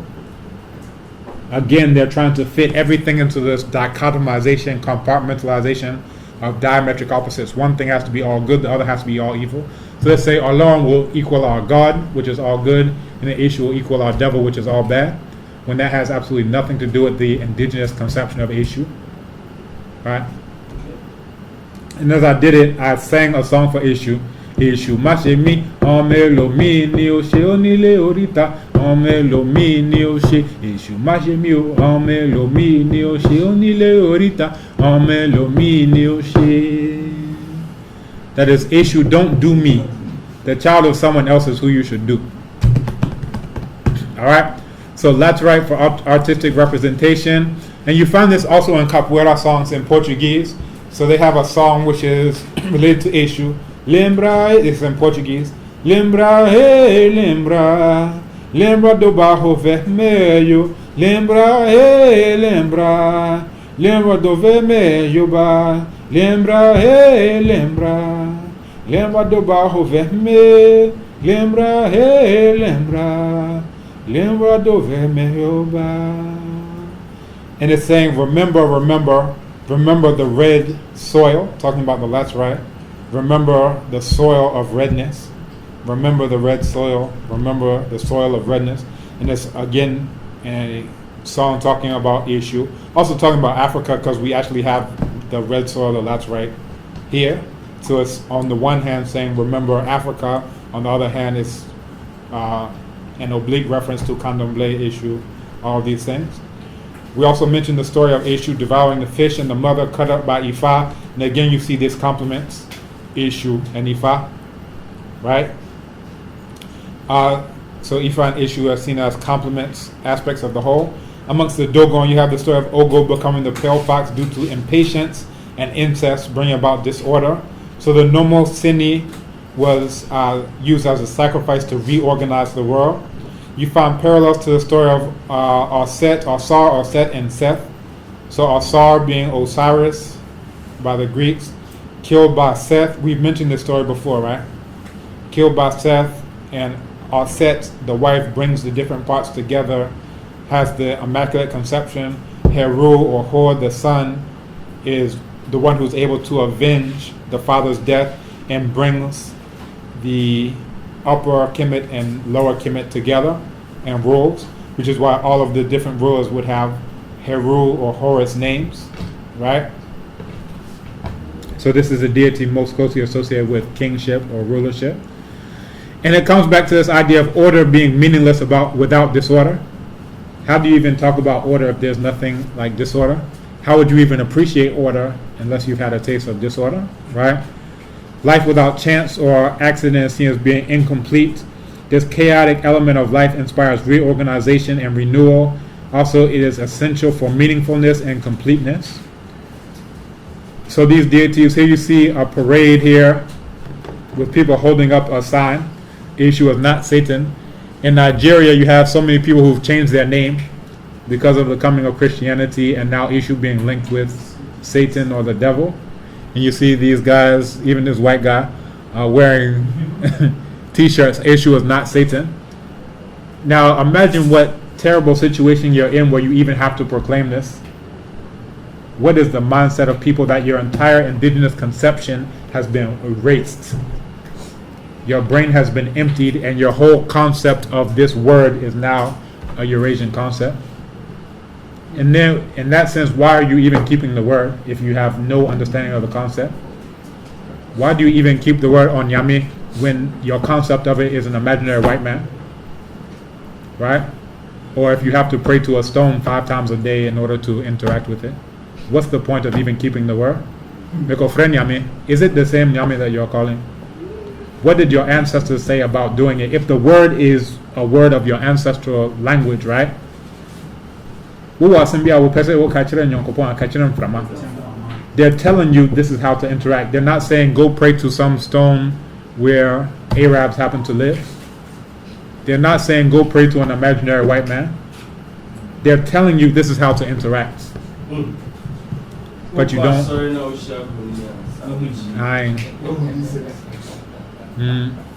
So it's a problem. Why do you even keep the word if you're not going to keep any of the concept? So amongst the Yoruba, you have Ishu, you have Ikwensu, you have Zigwo and Ga, and they are not seen as being wholly malicious, right? Even to the degree you may say, oh, they tricked me. Well, what were you doing?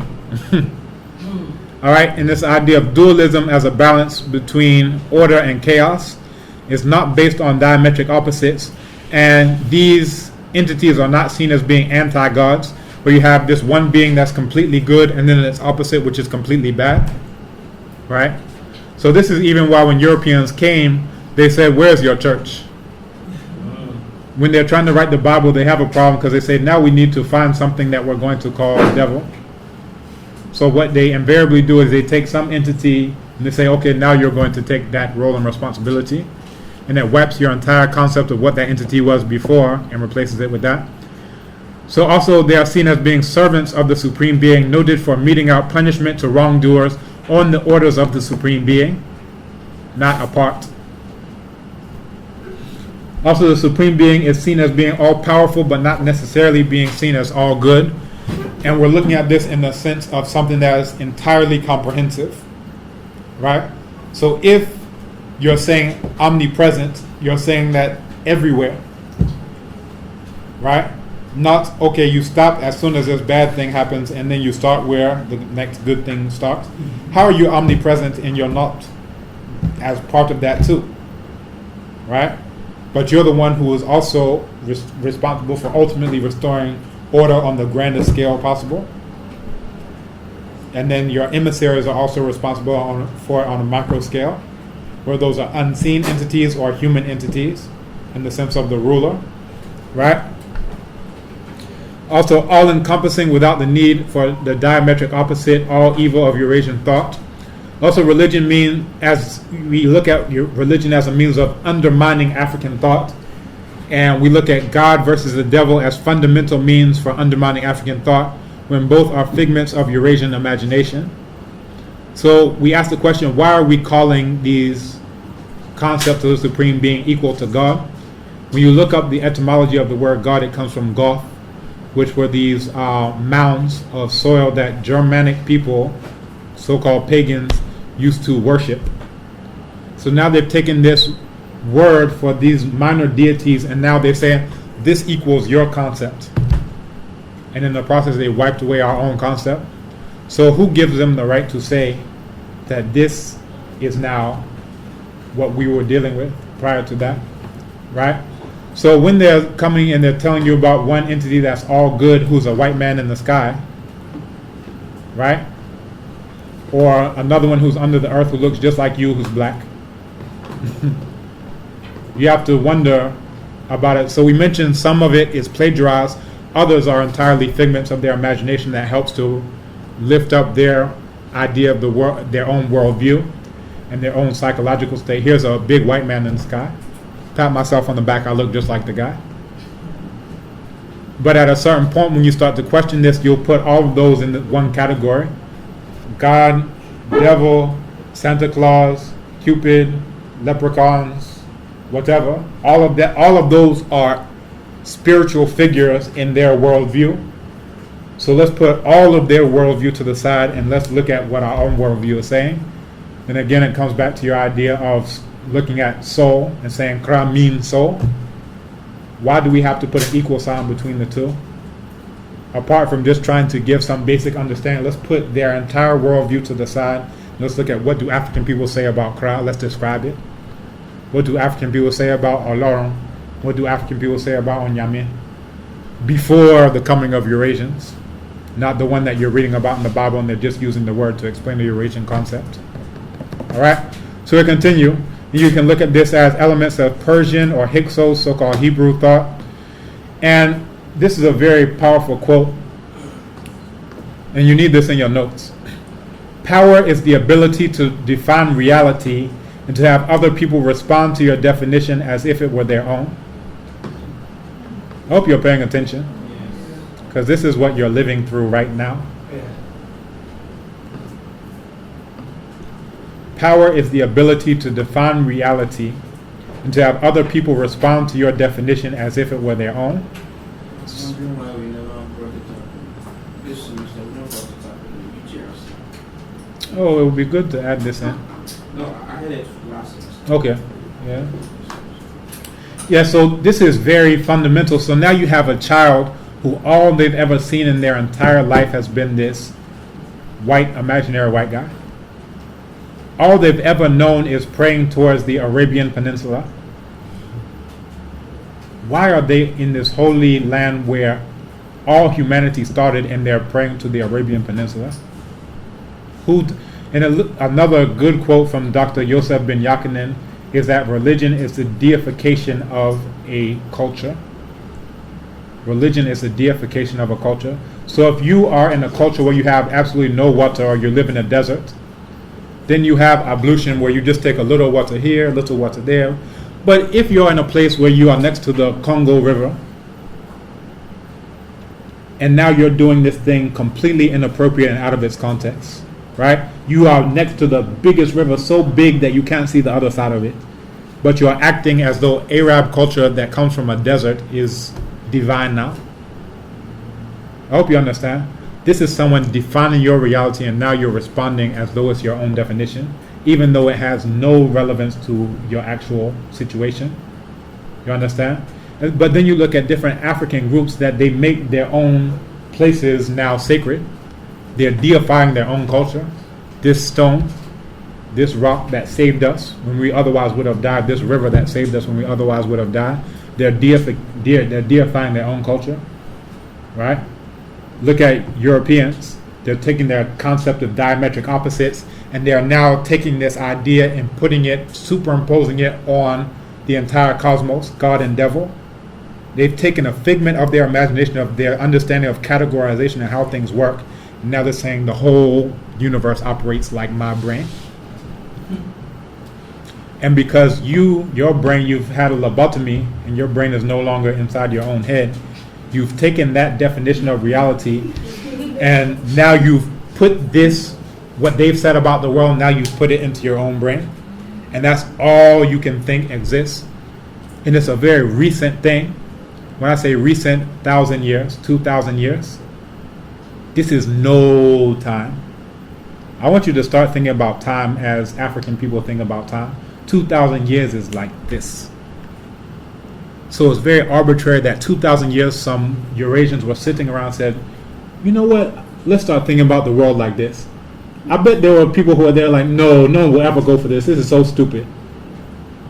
But if only they can see us now, where so many of us can't even think that anything else ever existed, but they just arbitrarily thought this up a couple thousand years ago. Right? I can picture the guy, no, they won't go for this. This is so dumb. But we continue. So the quote-unquote so-called trickster as a personification of mishap cannot be qualified in terms of moral terms of evil human intent. Also not necessarily portraying the opposite of good, right? It's playing its own role as part of the whole. Sometimes the actions accord with the good of the community. Chance and accident lead to good fortune as well as misfortune. The Mully documentary is an excellent example of that. Again, we keep bringing this up because it's probably one of the best examples of this idea of worldview. Even though the guy claims to be Christian and he got kicked out of his church because he was helping children. They say, you have to go. Quit bringing these dirty street children into our church. But then after he became world famous and world renowned, then they bring him back with open arms. There's so many lessons in that story. All right. Also, it is the chaotic, uncontrolled, and uncontrollable element personified. And one thing I also want to drive home is this idea of all of these things being inside of you. We introduced the concept of Lendo Mukuki Nyakisa, the power of self-healing. self-healing power and therapy, right? That anything that you need, even when I was leaving the house this morning, I had just poured my palm wine libation to Eshu, and I was thinking about in terms of appealing to something outside of myself, in order to accomplish a goal. That's one way of looking at it. But then I started thinking about in terms of, if I really understand myself in the broader sense, what is really outside of myself? I hope you understand. I hope I haven't hopped over your head. But if we understand what we are and our connection to everything else, we talked about it before, that every single part of you was part of Nun, right? There's not some new, molecule that is now here that wasn't there at that point in time. All we've seen is a reorganization and ordering of everything that ever existed then to everything that exists now, to everything that will ever exist before. So this is a very broad understanding of the Supreme Being. How can you be omniscient unless you're all-inclusive of all of these things? So I'm like, and even when you're talking about the chi, the externalized chi that you're pouring libation to or whatever, even the concept, you can look at it in two ways, as this thing is separate from me. But if you look at it on a deeper level, this thing is part of you. All of you are part of this original Nun and Naunet that was there, and you've just been reorganized. So this thing has come down as a tree, but before that it was a seed, and before that it was part of the bird that pooped it out, and before that it was a fruit, and before that was this, before that. So the Kikongo teacher, I told you that he, in his presentation, said, Mono inging ganging ganging ganging ganging ganging ganging ganging ganging. That I am a seed of a seed of a seed of a seed of a seed of a seed of a seed of a seed of a seed. Now, even when we're just talking about plants, you can see how plants evolve over time, and how human beings can even have influence in that process, right? But now, trace all of those seeds to the original seed that the Dogon are talking about, saying that everything started off as this seed pool, the smallest thing that ever existed, the smallest of all seeds. And then from that, you have this explosion, right? What are you made up of other than everything that was there? So at one point in time, we were all one, but even still now, in a deeper sense, we're all one if we can see things in that sense. Then in the future, we'll all be one in that sense. Now, this doesn't mean that that part of you that ends up becoming you when it was in Nun, then that part that ended up becoming poison, that doesn't mean let's go drink some poison right now. Because at one point in time, we were all one. We are still understanding propriety, context, all of these things as part of this order, right? So this adds disorder to order, and so it makes a whole to render possible within the fixed bounds of what is permitted, an experience of what is not permitted. This is a very inclusive understanding of Eshu, of Ijakba, of Anansi, of so forth and so on. And even to look at Anansi, if there's an Adinkra that goes like this, and it looks similar to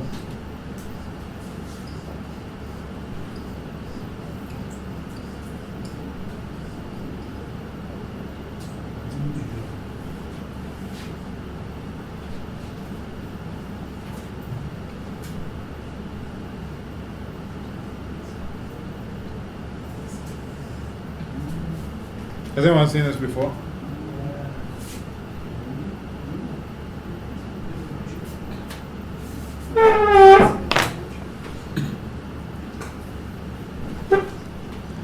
This is your homework. Find me this Adinkra and tell me what it is. You may find it downstairs on the Galway's chart. But again, this is in the context of talking about Anansi. And Anansi, who is so-called a trickster. What's another way of looking at Anansi? And it's asking a question of, okay, is Anansi the opposite of Onyame? Or perhaps a manifestation or another aspect of this same Onyame that we're talking about? And once we come to this, we'll introduce another proverb that will help us to understand this on a deeper level. Okay, So our time, we'll start off next time with divinity and nature, looking at just that, divinity and the relationship to nature. The spider web. Hey, you're good. What proverbs do you see associated with that? What proverbs do you see associated with that, or do you know of that's associated with that? Are you online?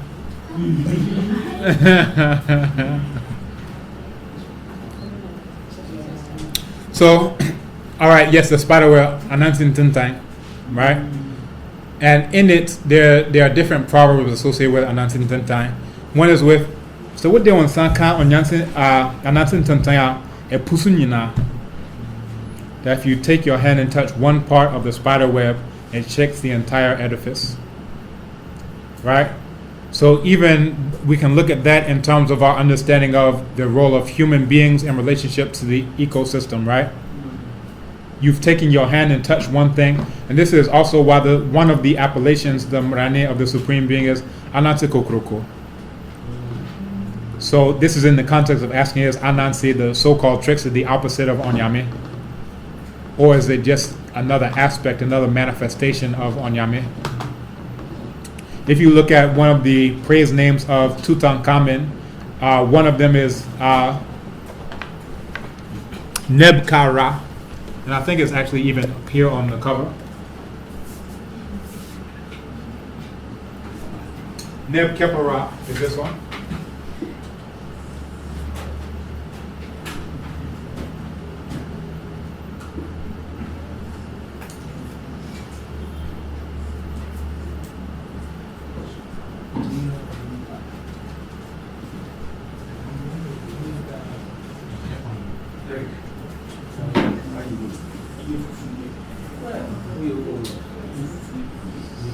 Can someone read this for me?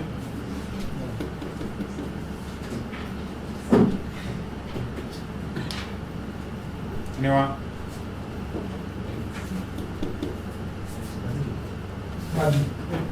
Oh, I'm not the problem.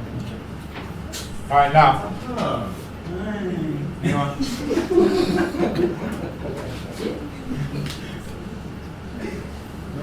Anyone? Don't be shy. We're all literate here. So this is Neb Keper Ra. Yes. And this translates to Lord of the various manifestations or transformations of the sun. So it's seen that the sun has various manifestations that it can appear to you as. Even this concept of the Bakongo as a human being as a living sun, right? So you yourself are yet just another manifestation of the sun, a different transformation of the sun. So Tutankhamen is seen as being the Lord of all these various forms that the sun may appear to you as, right? So again, when we're looking at Anansi, we're seeing this thing, but on a deeper level, this is just another manifestation of what came out of Noon, right? So we can look at this as an analogy to Anansi, and Anansi as an analogy to Onyame.